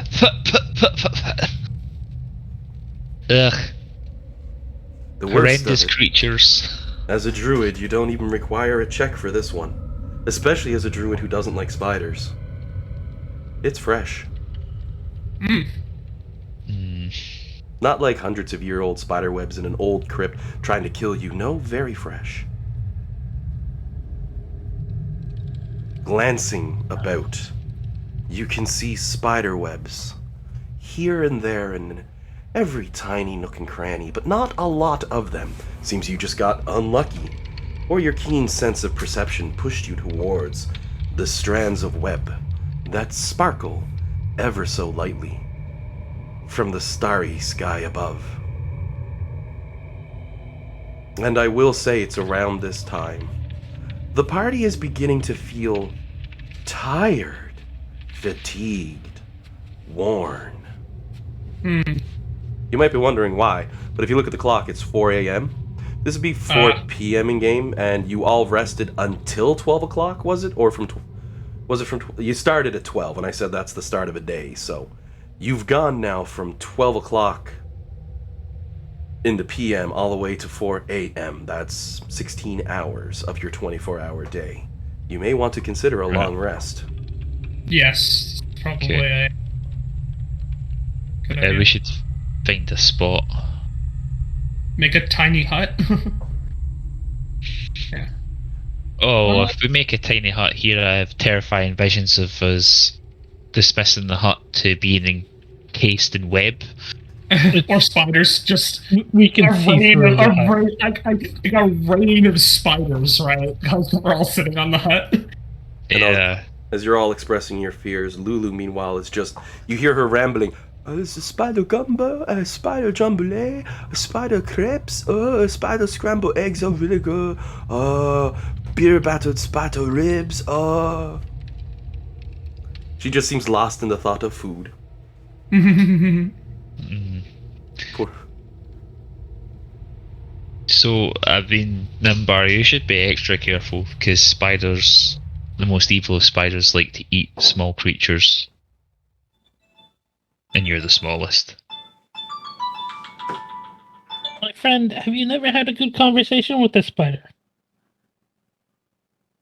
No, look, it's a toss-up between, in the animal world, there's It two really animals in my mind that may or may not be like extremists, and it's spiders or wasps.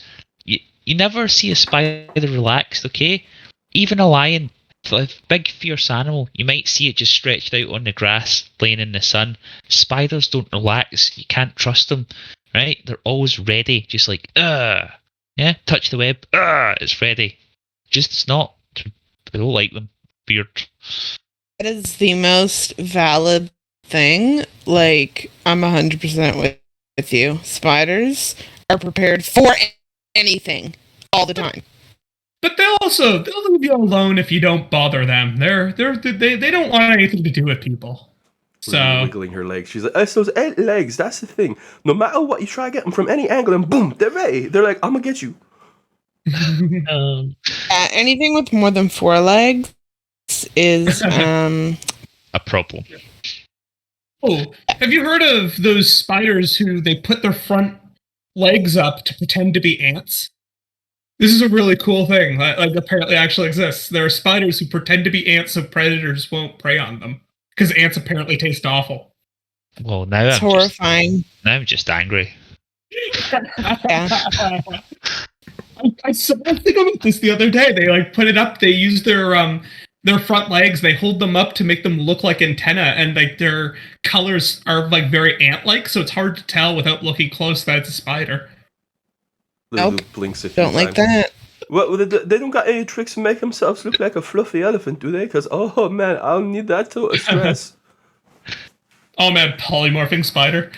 Polymorphs into Lulu. Lulu pauses. I've been eating my own kind. If anyone dares, if a spider dares impersonate you, Lulu, I will burn them to the ground. Alright, but yeah, we should rest. Yes. Where do Yeah. we think we want to rest? In a corner. Alec will try and get the Schwinger's attention and like put his hands together and pretend to go to sleep and be like gesture like where, because they don't have language, right? So he'll try and mime it out.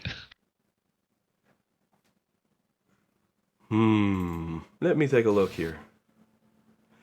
You go ahead and give me a persuasion check on that one as you try to communicate with him. You have advantage as a druid. You're used to dealing with nature and those things, or some junk. Okay. This is either going to go well or terribly. Up Can I your help butt. Yeah, or you could guide him. Ooh. Yeah. Well, I'm trained. I have a plus 16 to persuasion, and I'm trained in it. See, like Alec leaning forward. So, if you we do the sleepy thing, but the sort of staring up at him. I'm not giving out the outcome as of yet, as the rolls are still on. But Bellamy doesn't, or Courtney does make a good point that Bellamy does have a wicked persuasion stat. Yeah, I mean, if Bellamy wants to jump in here, that's fine. Talking to things isn't Alex's strong point. I agree with Alec. Rolls a 4, gets a +10 automatically. Oh wait, I can't roll below a 10. Yeah, I know, the game automatically gave it to you too. You got a 26 on that because it won't let you roll Tight. it. I love that works. Bellamy just gives a nod, leans down, makes a comment about same sort of thing with Duga, and just goes, Magadu. Its eyes go wide, it nods, puts its hands on the side of its head, and falls down onto the ground, starts going to sleep. Bellamy might be somewhat surprised, but apparently the same word. She just said bedtime, and he fell over. Alright. Alex 13 was very much going to communicate to him the purposes, I'll be honest, but when you blow it out the water with a 26, he falls down in the hallway and goes to sleep. Double the damn thing, holy god. Makes sense though, it's like the Arcana from the Wizard, same sort of thing. So he seems quite comfortable sleeping right here. Alright, well, I mean, if the little guy isn't scared, guess we shouldn't be. Well, actually, I mean, that's a ridiculous sentence to say. That's true.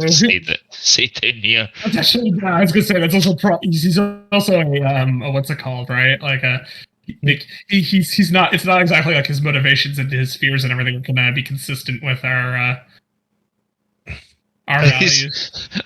They're much more likely. Look at Nimbar, and then Nimbar's going to go there,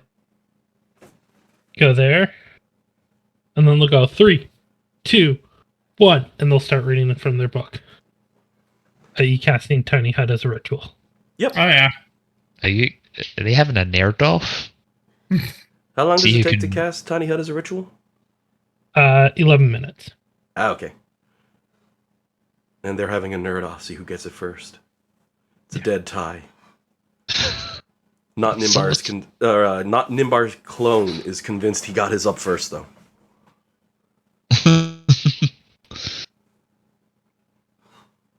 Now, I might impart some wisdom from Caduceus Clay from Critical Role. 5 women won't make a baby any quicker than 9 months. True. Yeah, that gets brought up a lot in terms of software development. Actually, that idea that you can't have 9 women make a baby in a month, right? Like, putting more people onto a task doesn't necessarily make the task faster or easier. I'm sorry, I'm trying to block both entrances for you guys. Next time I'll refrain from doing so. That's not what we meant. Thank you, John.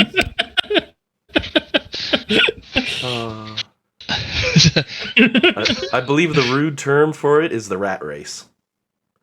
Getting nowhere fast. Both running to an end that they're both gonna hold. But, regardless, with that up, it is done, and you have your tiny hut. 8 hours. Stem ahead for your rest. Does the party have anything specific that they'd like to do before I skip time? Whole team's standing there like, he stopped the music too. I really didn't though, it's just, you know. How is, I don't know, anyone, I suppose nobody's hurt or anything, nobody needs some restores or anything. I mean, like, I definitely appreciate the offer, but I think we're also about to have a long rest. Well, yeah. I mean more for like if nobody has any of the effects that I've forgotten about. Okay. No more stumps or anything. Nimbar used to have tennis elbow, but then you replaced it.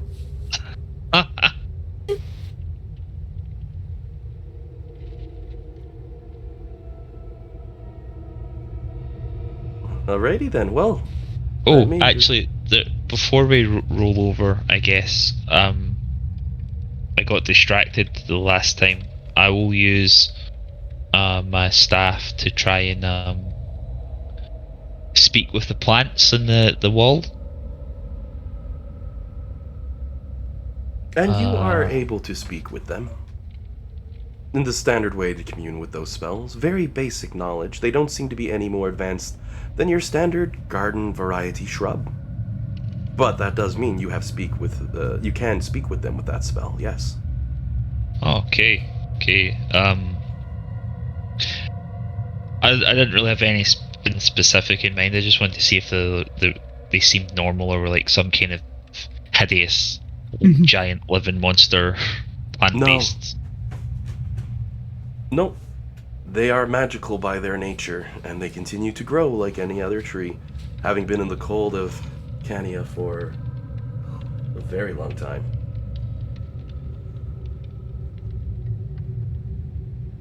And they would like confirm they're like throughout the entire dungeon.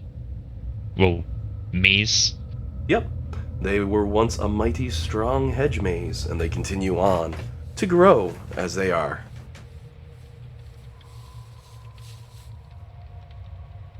The wall does take some anger towards you all, though, at this point for striking it. Does not appreciate that. I tell it I will pass that message along.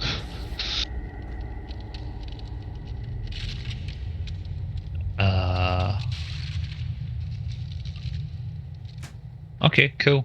I just wanted to find out if that would work or not. Oh yeah. So you're like, it's not connected to some giant monstrosity thing. It is a plant. A weird plant, but yeah. It's okay. So did I get the sense then that any spells I have that affect plants would... Most likely, yes. Okay. Okay, interesting. Alrighty then, I will go ahead and skip 8 hours. 1 second here. Alright, it is now the 19th of Uktar. Enjoy. You go the whole rest, and as you pull down your tiny huts, there is no change.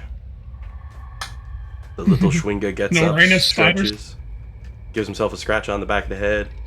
You know, usual stuff, but nope, you're not covered in spider fiber, nothing of the sort. Tight. This is unusual. It's for spiders not to be tricksy. You really just don't trust them, do you? No, Dean, I can't trust anything that never relaxes.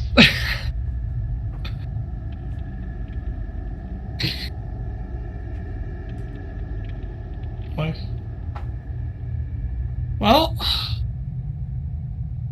I don't know. Onward You're and forward. Shouting really loud outside. Oh boy. Yeah. I guess we should move forward.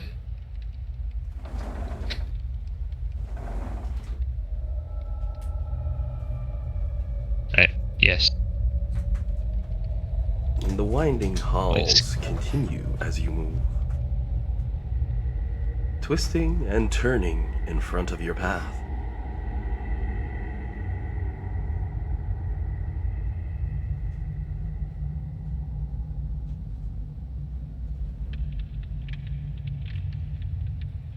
We'll be doing the Oh usual god. thing of That did the- not work the way it was supposed to. the not nimbar moving forward. Probably a good idea.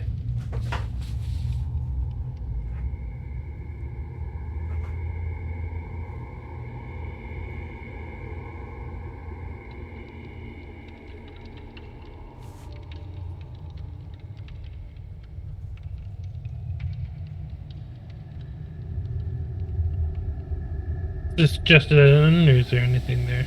Oh, just a dead end. That's all you see as you wrap around the corner to fill that spot out. Oh, 1 sec. Discord's going staticky. There we go. That happens every now and again. And as you continue on the twisting and winding path, you begin to notice a slight increase in the density and the volume of webbing in the corners and across the ceilings of the wall. Not Nimbar will relay that to the others. I mean, we're walking into a lair. And they have layers, guys. Come on. Lulu nods. Yes, I like but an this- onion. This one's lair seems to be the way out, so... I mean... Surely this isn't the worst thing that you've ever run into by now. Well, we've never ran into giant hell spiders before. You remember the hell wasps? Oh no, wait, you weren't there. You've met hell wasps? No, I can't say hell wasps. Well, let's not say the worst. I mean, Lulu would give a nod. Yeah, hell wasps are definitely the worst. And shudders, and you can see that look in her face as she seems to look off distance for a second, but catches Oh, herself and God. shakes her head.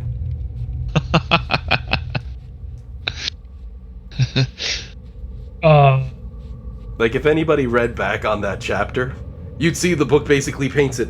Okay, Lulu gets the raw end of the stick, it just happens. Do it.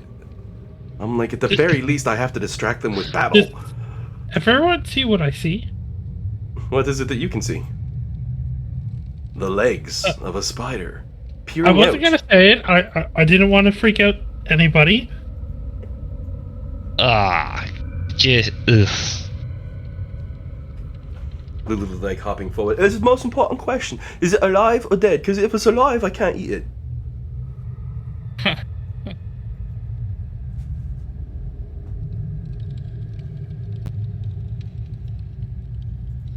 Moving up to it, you can once again pick up the faintest hints of the violin in the distance. But this one in front is most certainly a calcified remains of a spider. Maybe it's, maybe the strings of the violin are its webs. I don't know. That is just ruined violins, Isaac. Man, you'd hate the campaign setting I came up with. There's so much spider stuff in that one. This is like the bleeding I allow from myself to my D&D character. I hate spiders. I like them. They're cool. Well, you're a fucking weirdo, clearly. That's just not normal, right? Spiders are not to be trusted, right? Oh boy. They're just... Oh boy. They're just... I need to send you a thing on my campaign settings later. just absolutely kill them with fire. Like, I'm fine. See, if a spider wants to stay outside, that's fine. But they just show up like creepy bastards when you're on the toilet and are like, God, that's so true. Do to you? They'll just hang out. That's what they do. They hang out. Not like they're... Well, you know what? We had a spider in the corner of our bathroom, and we named him Stuart, and he was there for like a few weeks. But then it got weird. Then he started building this like fortress, and I was like, no, he's preparing for battle. It's eviction time. And then we killed him. He's preparing for battle with bugs. He is there to help maintain... He's keeping your apartment pest-free by eating them. Well, by wrapping them up in... I don't know why Lulu's up there, but I don't think Nimbar would have let her go off by herself. Oh, I know. It's as you all make it up to that point, because I'm allowed to have a little bit of fun. All right. You notice Lulu has snuck just a little bit off to the side and ahead, and as you're coming across the calcified spider, she's chewing on one of the legs. Just looks a little disappointed, and she goes, "Oh, I was really hoping I'd get a little snack," and she continues to chew. Oh, jeez. Can I tell which direction the violin is coming from? As you draw closer to the sound on the map itself, it'll get louder. It's a little interactive game to play with as you go through. Oh. Clicking Alec, on I Lulu know- is so quiet. Alec, I know you're not a fan of spiders, but could you discern what killed this one? Justice, probably. Besides justice, could you discern what killed this one? I mean, I'll have a look. Look, I accept spiders have a part to play in the natural world, okay? but I don't like it. I don't need to like it, right? They're just, ugh. Alec They're can not make that a bad. survival check. It's with advantage since you're a druid and you hate spiders. Oh yeah, I know how to Is there kill any- spiders. Is there anything around this corner? I'm just gonna peek around. Another dead end, unfortunately. Okay. And as you're glancing, you can tell that this spider died of the absolute worst thing. Old age. Ooh, Okay, they're not supposed to do that. terrible. I want it to be very clear. Animals don't do that. I wonder if the little spider we ran into maybe was just a baby then, and not like a fully grown spider. They will grow up to be just as big or bigger. Yeah, potentially. Oh God, there it is. Ow. You know, if it wouldn't upset our little friend here, I'd just straight up kill it. There's no bugs down here. Should probably move the light source thing with us. You can hear I'll it go ahead and now. shove that forward. Oh, sorry, I was. Oh, I'll trying to just help save a minute. I can cut through walls Oh, the yeah. players can't. Yeah. But if I do it Much easier. too liberally, you'll see too much. Yeah. And you notice as you travel upwards, the volume changing. Yeah, can I Yeah. peek through the wall and see if I can see anything? Unfortunately, the wall here is too solidified for you able to see past. Just look at the party and offer to break through another wall. It really didn't like that. No, keep that as an option, but not probably good to avoid that unless we have to. Can I, just kind of while we're walking, I'd like to take out my violin and just kind of match the song, like whatever it's playing. I'd like to match it for a little bit. Alrighty. At your present distance, give me a performance check at disadvantage. Okay. I feel like this is gotta be one she's got a good skill in, because bards. Double eights. With a 15 on your performance check in total. Wait, can you roll? Do you get your 10 on your performance checks, or is that just the other thing? It didn't automatically do it The for me. next performance is +7. Oh, right, that it's a half. feature. It's That's for the other no, ones I see that's now. because of my College of Eloquence. Damn it, you're not even trained in performance and you're kicking that much ass. With a 17, you're able to keep up with the melody and you're able to repeat it. Tight. I'm gonna throw in my own little like harmony beat and just kind of jam out as we're walking.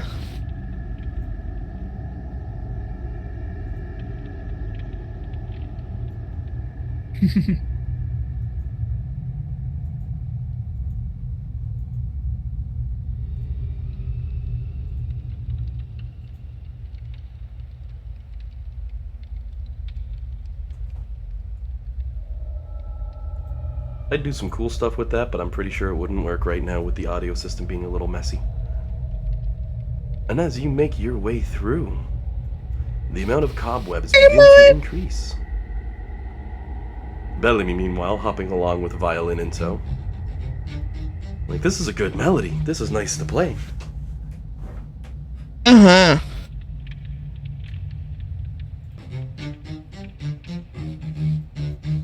Oh, Alec's gonna love this hallway.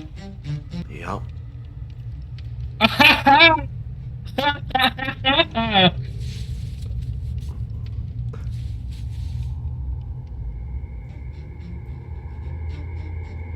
As the mind of Nimbar makes its way forward, it notices a hallway now filled with webbing.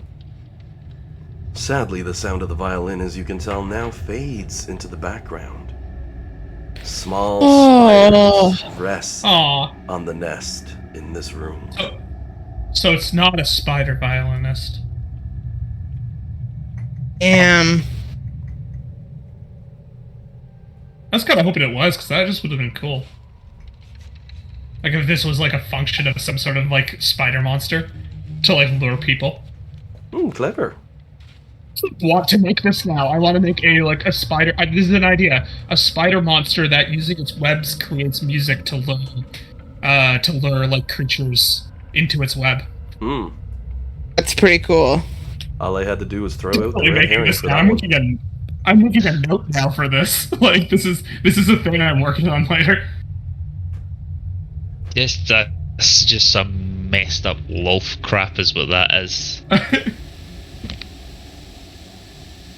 Meanwhile, you got Bellamy walking up to the party like, oh, hey guys, look what I can do.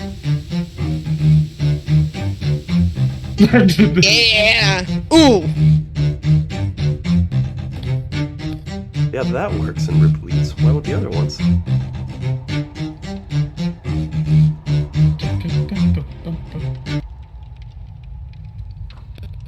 Yeah, that one repeats. I don't but the other one recognize won't. this song at all, do I?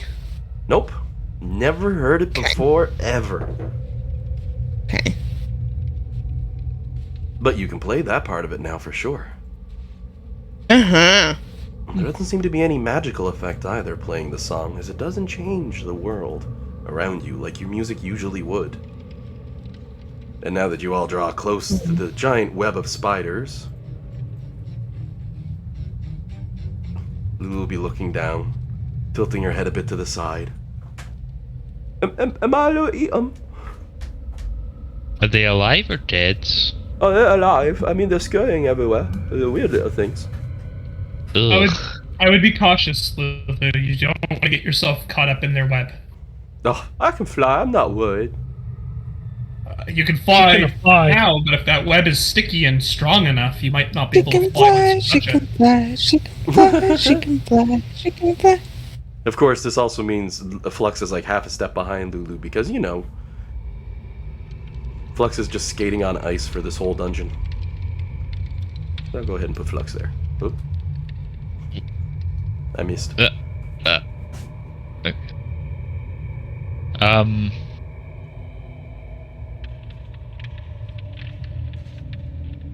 Alec will spend a charge on his staff to cast Speak with Animals. And find a relatively big looking spider. Oh, there's enough. They're moving around. You can definitely find them. One skittering by, no problem. You just gotta crouch down and talk. Excuse me. Can we pass through here? One of the little spiders pauses, jumps a bit, looks up towards you, looking somewhat surprised, and blinks all 8 eyes one after another as it talks. Oh, hello! Not often we see someone who can speak. Yes, certainly. Watch the webs, please. They take so long to build. And the little spider just sort of scurries off on its own. Well, he does that.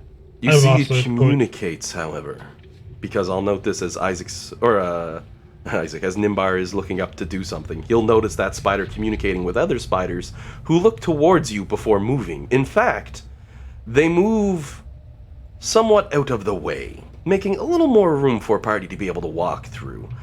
You might say in some scenarios it looks like they were surrounding you, but in fact, no, it really just looks like people moving out of your way in a hallway. You know, to give you that some space that you can get by while they continue on their things. No one seems to take Insight notice of you. check. By all means. Check out the spider. And since you've used communicate with animals, you have advantage on that check. Yeah. Nimbar, meanwhile, is going to like pick one and kind of just try and make a little friends with it, right? Like communicate. With a 26 on your insight check for that one, Alex able to confirm that, yeah, they're not really paying any attention to you after you give them a greeting. They literally all looked towards you and communicated with each other, more or less saying, hey, watch out for the big feet, you don't want to get crushed. And that was it. There seems to be no nefarious action involved. Nimbar, meanwhile, who crouches down to poke at a spider and, you know, play with it, it has no trouble climbing onto your hand and crawling over, seemingly interested in you like anything else would be. Meanwhile, Alex is like shivering as like Nimbar is like holding Isaac would Holding probably have noticed the as spider well. near him. The little Schwinga hopping off and walking over and having a conversation with a rather large spider, like he's just shooting the breeze with him at the water cooler, as one would say. It's like Nimbar. It's not so much a shiver as he looks at Nimbar. It's just that more like, you know, you just see someone doing something and you're just like, what the fuck, man? And I will be saying all of the WTFs are going up in the air for Alec. Something about these spiders is different and you can't place it. Yeah, like everyone else seems relaxed, but he's doing that like just over the top, just like darting his head about, going, "Nope, don't trust this. What is that? Nope." Like you know, I don't know if anyone's watched The Office, but you know when Dwight has the family photo day and Jim is just like looking around everywhere and protecting his kids, just an arm out everywhere. It's that kind of feeling. So Can I cast Identify on the spider? No, it's a creature. There wouldn't be anything really to identify. You can use that on items and magical stuff, but not on a creature. I wasn't sure. What if you try to do just spell or something like that in case they're polymorphed? Yeah, you can use like a detect magic or something like that if you're trying to see if something wonky's up. I don't know if that one's in your spell pool though. I think Yeah, I don't have. If it is, I do not have it prepared. I only asked about Identify because at the very bottom it says you can touch a creature and learn like what spells it has, if any. I wasn't sure if maybe I could use it to see if, like, I don't know. Let me double check.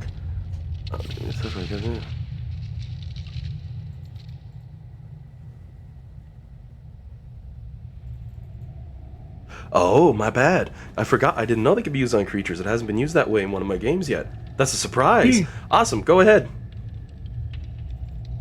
Okay. And as you pick up one of the little spiders as well, like Nimbar, and use Identify on it, which takes you about a minute, as Alec is tripping.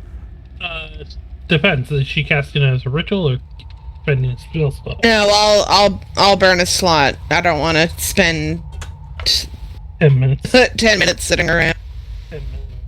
You can determine So that there are I'll burn the slot. no spells at all affecting that spider. And it's a regular, natural, everyday creature.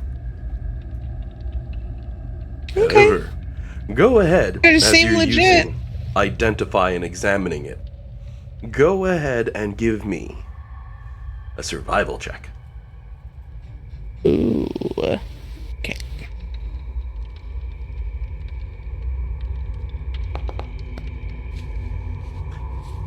You can tell by its response to the items you're carrying, or maybe you try to interact with it a little bit with food. The idea comes to you. It doesn't go for the jerky that you might offer it. It takes a piece of cucumber or carrot or some vegetable and chews on that instead.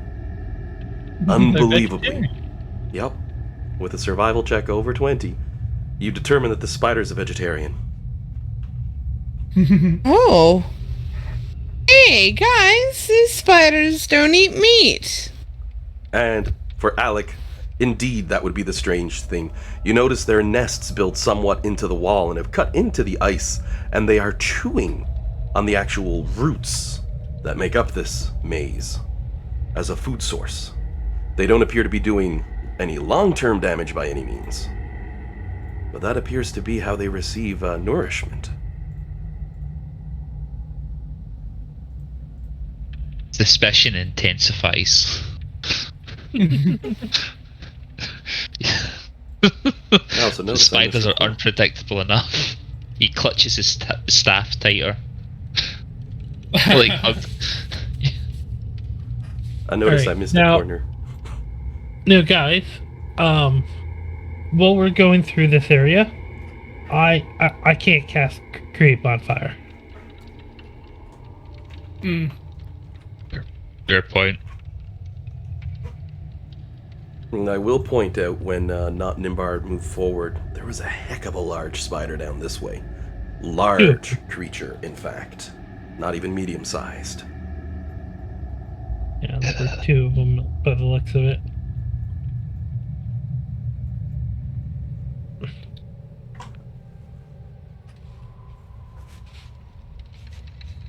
So, yeah, we're gonna have to go through this. And we'll be a little cold. So, guys. I don't know. Just wrap up warm and try not to get wet. Yeah.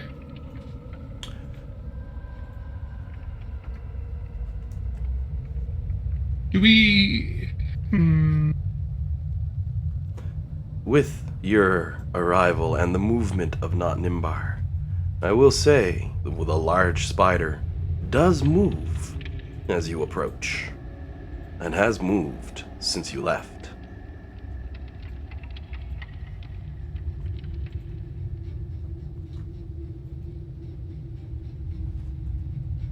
And, as I'm sure you can tell, you're quite a ways away from the violin music now. As Alex slowly makes his way. So we only have about 15 minutes left, keep that in mind. The spiders make no motion against you and gladly move out of your way, providing you with plenty of room to get by. They never come within any closer than 5 foot of range. And seemingly, as your passive insight would tell you, they're just as scared as you are of them, as it's very rare to see people with you. Make a point of trying to avoid, like, breaking any other webs. Yeah. I was just about to say Nimbar's doing that. Look at the size of that one. The very large one moves back, blocking your access to the hall and watching you intently. Another one here as well, not nearly watching you so much, but working on building webbing. And you can see around the corner in this room, stairs in this direction, and a hallway that continues in that direction. Nimbar will be the first one, I guess, to step here. And then keep going.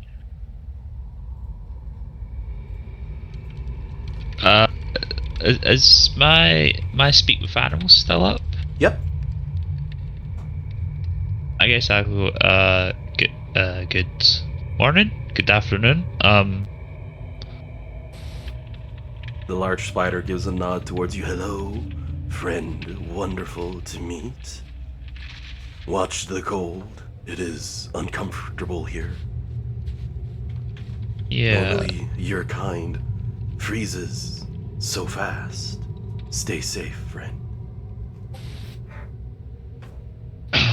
Do you use like a one big family, one big colony, or? Yes, this is our home.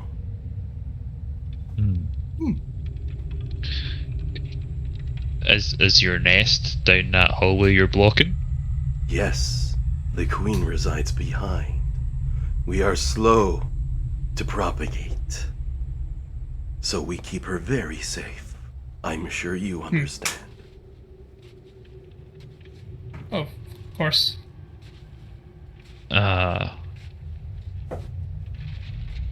Yes. Please, give her one of these as a thank you for letting us have safe passage. I'll extend a good berry And it reaches towards the forward spider. with 2 of its mandibles, very slowly takes it from you, looking it over and smells it. Gives a nod. Wonderful. I will share with her. And gives it to one of the little spiders behind itself that scurries back off down the hallway. The treat is appreciated, always. Flavor is unseen in the cold. If we were to run into trouble and come back here to rest, would that be permissible? Certainly. Please do not bring us trouble, however. We are ill-equipped to fight.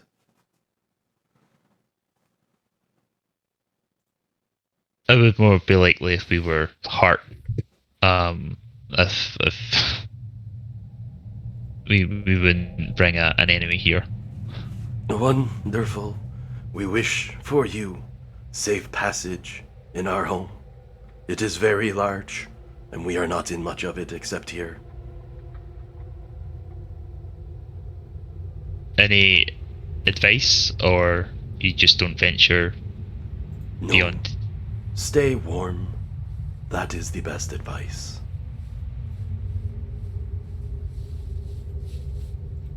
Oh, I'll save you a step there for Flux. Unless you had something else planned, I'll move you and Lulu up to catch up with the rest of the group. Through the wall. Yeah, there we go. farewell. And as Lulu's helping Flux get along, because you're still there, right, Jillian? Ooh, she might have had to disconnect. Or distracted by the puppy. Puppy He's- distraction is important. He's through here chewing away. I wonder if perhaps maybe... Jillian, you good?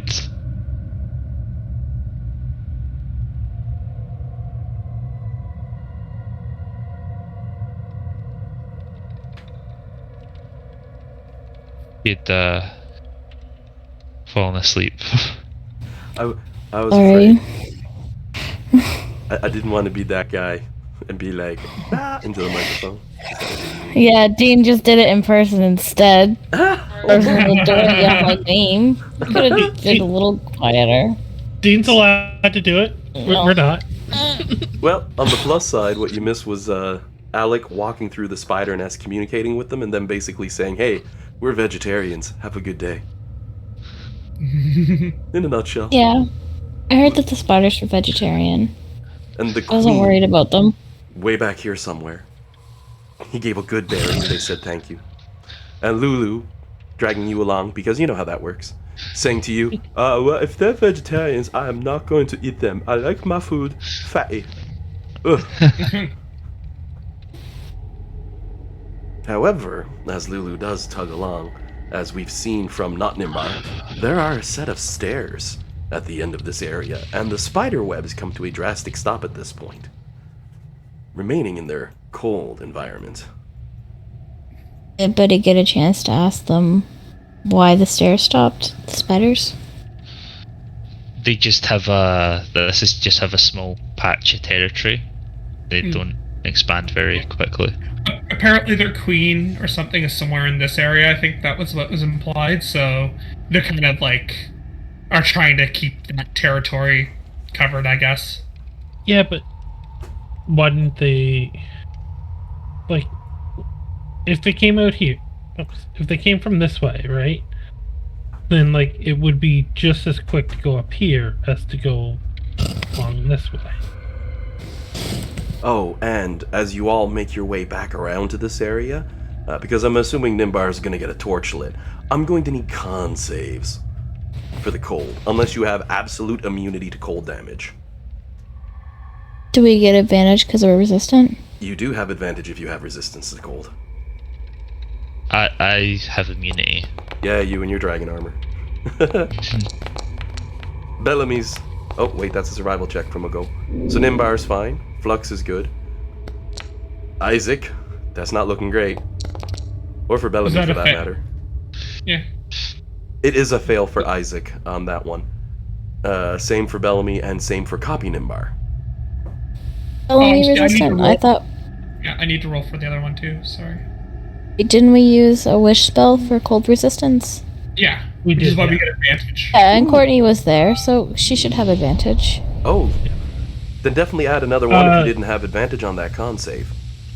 Yeah, definitely do another con save then for Oh. that one. I Okay, will okay. point out that, Isaac, you had made your clone before we could have made the wish, so we didn't have So- room on yours. So it would be the first roll, or do you want me to re-roll it?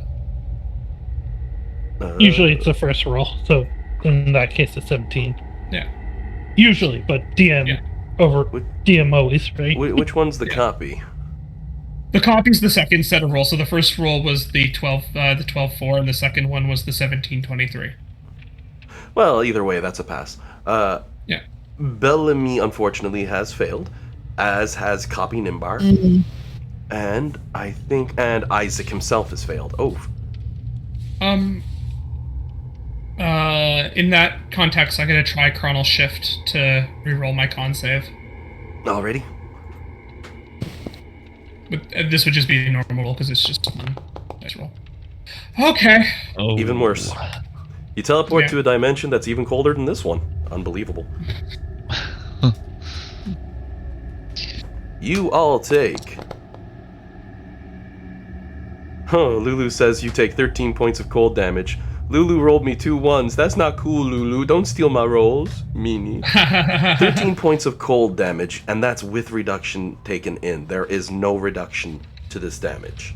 If you have resistance to cold, it doesn't half it. You take 13 points. Okay. Basically, this is the cold that's cutting you to the bone, and that's the damage you take regardless. Ow. Mystical effects of this lair. So Yep. why did we roll saves if we're taking damage anyway? If you passed your save, you take no damage. Oh, okay. Sorry, the way you were phrasing that made me think that we were taking damage regardless. My bad. No, the resistance cuts the damage we took down. For the ones those of us who failed. I think that's what he was saying. Okay. Yeah, Like there's the no 13 further is reduction after of you the have it. 13. Yeah. Yeah. The resistance and all that gives you advantage, but this damage cuts to the bone. It's a little different than standard cold damage. There are instances in D&D where they're like, here's fire damage, and even if you have resistance or immunity, it hits you.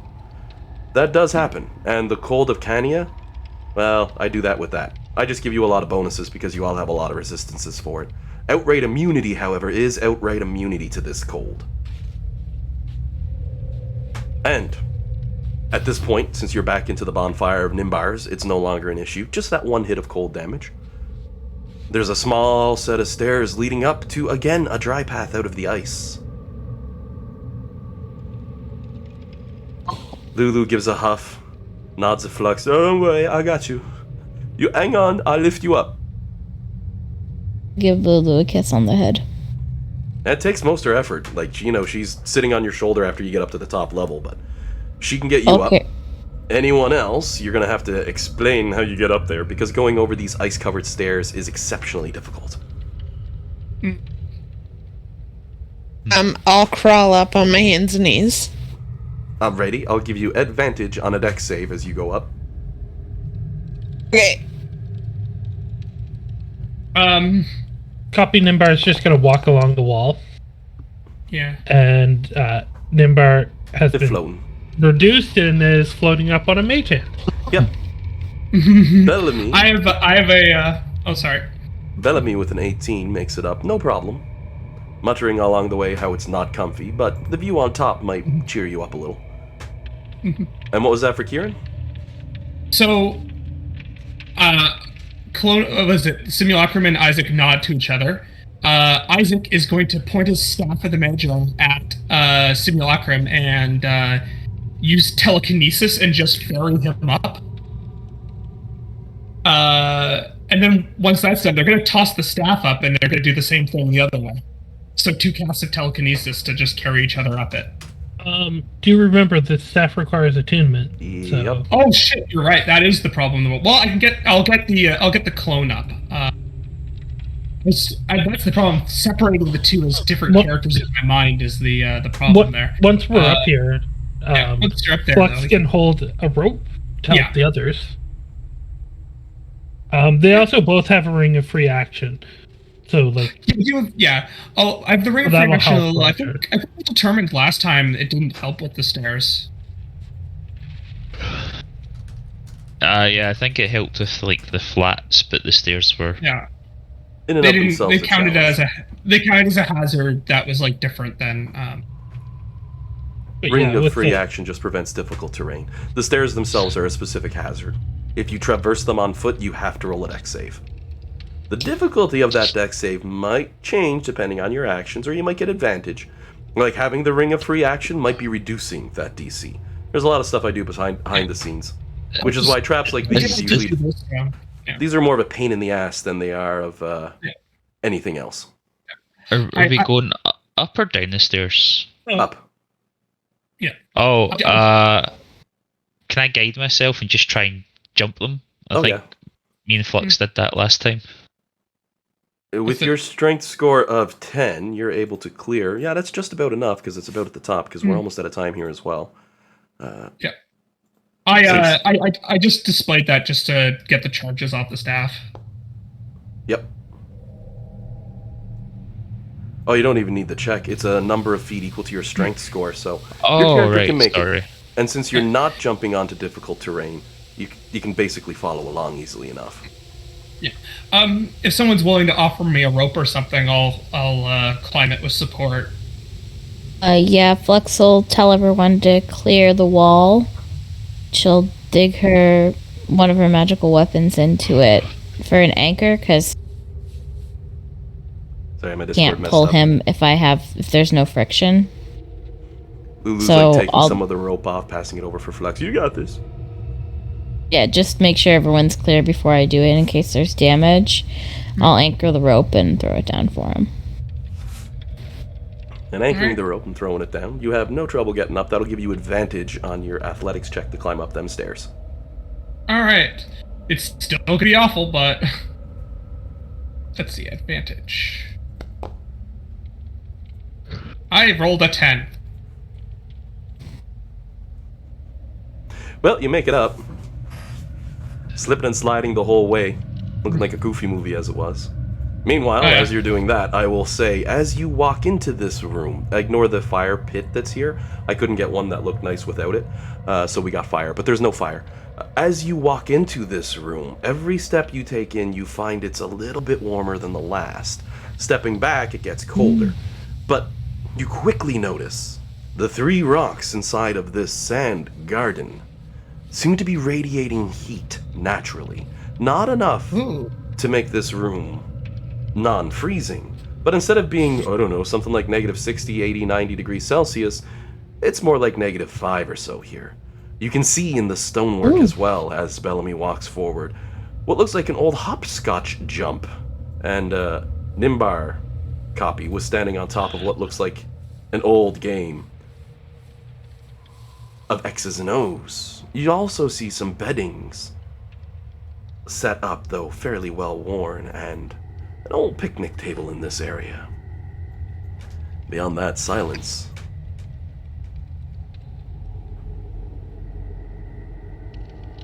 The ambient warmth created by these stones means you don't actually need bonfires in this room. But going beyond this room, so this point here, or this point back here, will require con saves without a bonfire, as it gets incredibly cold again.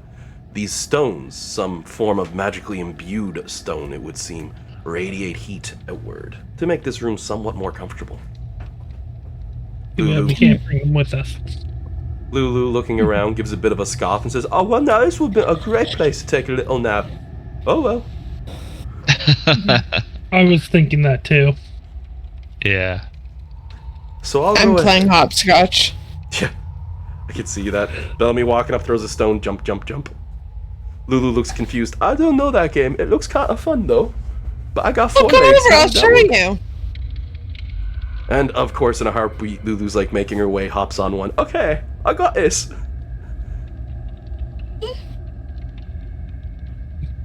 So then, Courtney, we're going to cut now then, so you've got the extra 10 minutes at least, so you're not totally running like there's no tomorrow.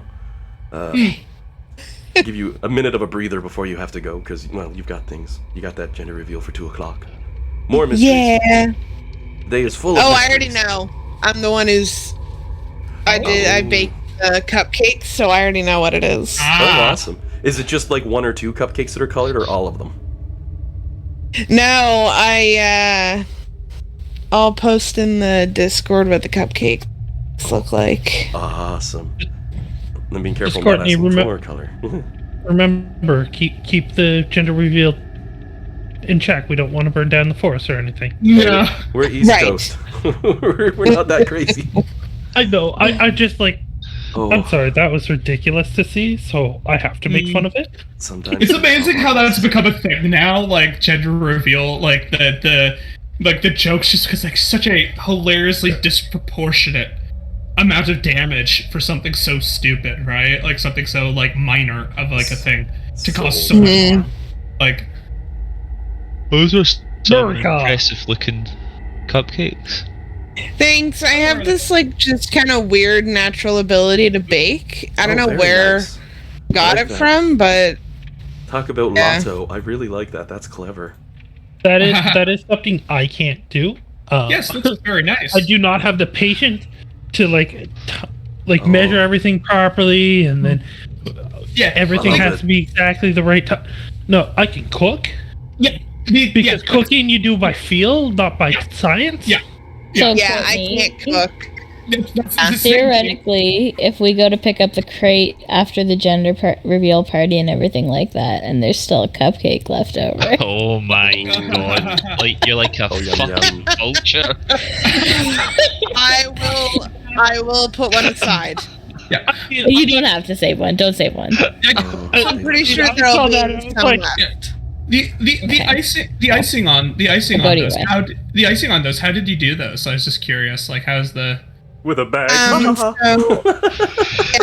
So used a piping bag, and I don't know how much you guys know about piping tips, but I used a 1M, and it nice. makes like a little if you just squeeze it, it'll make like a 5-point star, but then if you spin it, it makes that sort of design. I Like, put that in well, the I'll just D&D say that chat these are just for my really, video. these are really sharp and really like nicely done, and like the color balance between them too is really nicely done. Like, I just kind of wanted to comment. Courtney, I am just, curious. just so Did you you're make the aware, rose what tips, or did what I were heard those, from you is witchcraft. That's how you made that- them. were the rose tips that you got there? Were they pre-provided, or did you make those too? Yes. Yeah.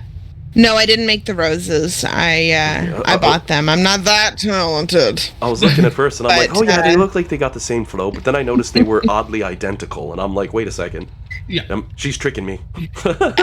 That being said, though, Yeah, no. that's good piping on that bag there to get those on nice and pretty like that. That is. She something did nice. much better than I would ever do. I gotta be honest. If I Okay. wasn't, if I didn't go the office line and all that, baking was Yeah. really tempting because it's so fun. Oops, I didn't. I meant to click X. If Dan was here, you'd be making his day. He also likes to do a lot of good baking, and he does some really good stuff. So Like, definitely getting that. I'm no baker, but I can appreciate that you did a really like the aesthetics of these are really nice. So I love Thank baking. you. You know what? Do you want a little tip for when you're icing something? sure. Put your colors in your piping bag and then add a little bit of white. Mhm. And it'll give a little bit of extra dimension to them. That makes sense. And then yeah. they look I, a little bit nicer. I can I bake. can figure how. Yeah. No, that's cool. Thank you for the tip. I'll tell you. Similar. Yeah. Go ahead. I was gonna say I can tell you, Courtney. I love baking. I can make some mean muffins and anything you can think of. But the icing job that you do on these, yeah, no, not me. I can't do those. I don't have the hand-eye coordination anymore with it. And those are so pretty.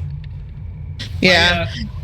Yeah, I'm in a similar type of boat where it's like I'm not really a baker. I cook, but when I cook, it's all like, this much. Like I add bucket amount to the thing, right? Like because I have a sense of like this much will add this much intensity or this much flavor to something, right? Like I don't measure things. I just do it by feel. So Also, pro tip, if you want your cupcakes to be like real moist and yummy, put a little bit of sour cream in them. Ooh. okay, I yeah. think I've heard that before. I'm gonna give that a shot. Sour cream. I think I've heard that before. I'm gonna write that down. Make me a note here. It's like if we were talking creams, I'd be like, okay, I got this. I'm good with these. But I mean, cream cheese, sour cream inside of muffins. I might try that. That sounds really good. That'd really make them pop. Yeah. Yeah, it Ooh. makes them really like soft and moist and yummy. So Courtney's our baker and our dice goblin. We got the two titles now. Gotta get her a fancy baking Yeah. hat with a D20 on it. And the center is cored out and it's filled with sprinkles. Do you guys want to know what it is? Yeah, keep You in gonna mind it's tell being us? recorded, but they're saying that Wait, we have no, to no, no. say- I'll- can't I'll because type it. Julian's might be getting a muffin. Or Jillian already I already know. knows. Jillian, Oh, Oh, yeah. okay. Jillian knows literally every aspect of my life. I will type it because my family's floating around. So I will. That's a good idea. Yeah. Oh, well, congratulations to them. That's good to hear. Yeah, we're very excited. That is awesome. I can't wait. First time auntie. Oh, yeah, that's going to be a lot of fun. You enjoy it. That's a good time. See, Oh. it's great being an auntie and an uncle because you get a hand Mhm. back when you're done. Yeah. It's true. You know, I'm a part of a family of like 4 kids, and right now none of us like have any intention of having children. I have 2 nieces and a nephew. Between 2 of my siblings. Can you imagine my parents' luck having 4 children and they might never have any children? Oh, God. Oh, Yeah, my. no, they're gonna pester you till you do. No, they've been pretty chill about it, actually. Well, as a All right, guys, I gotta jump off. Have fun. That's the thing. Okay, Curtain. bye. You enjoy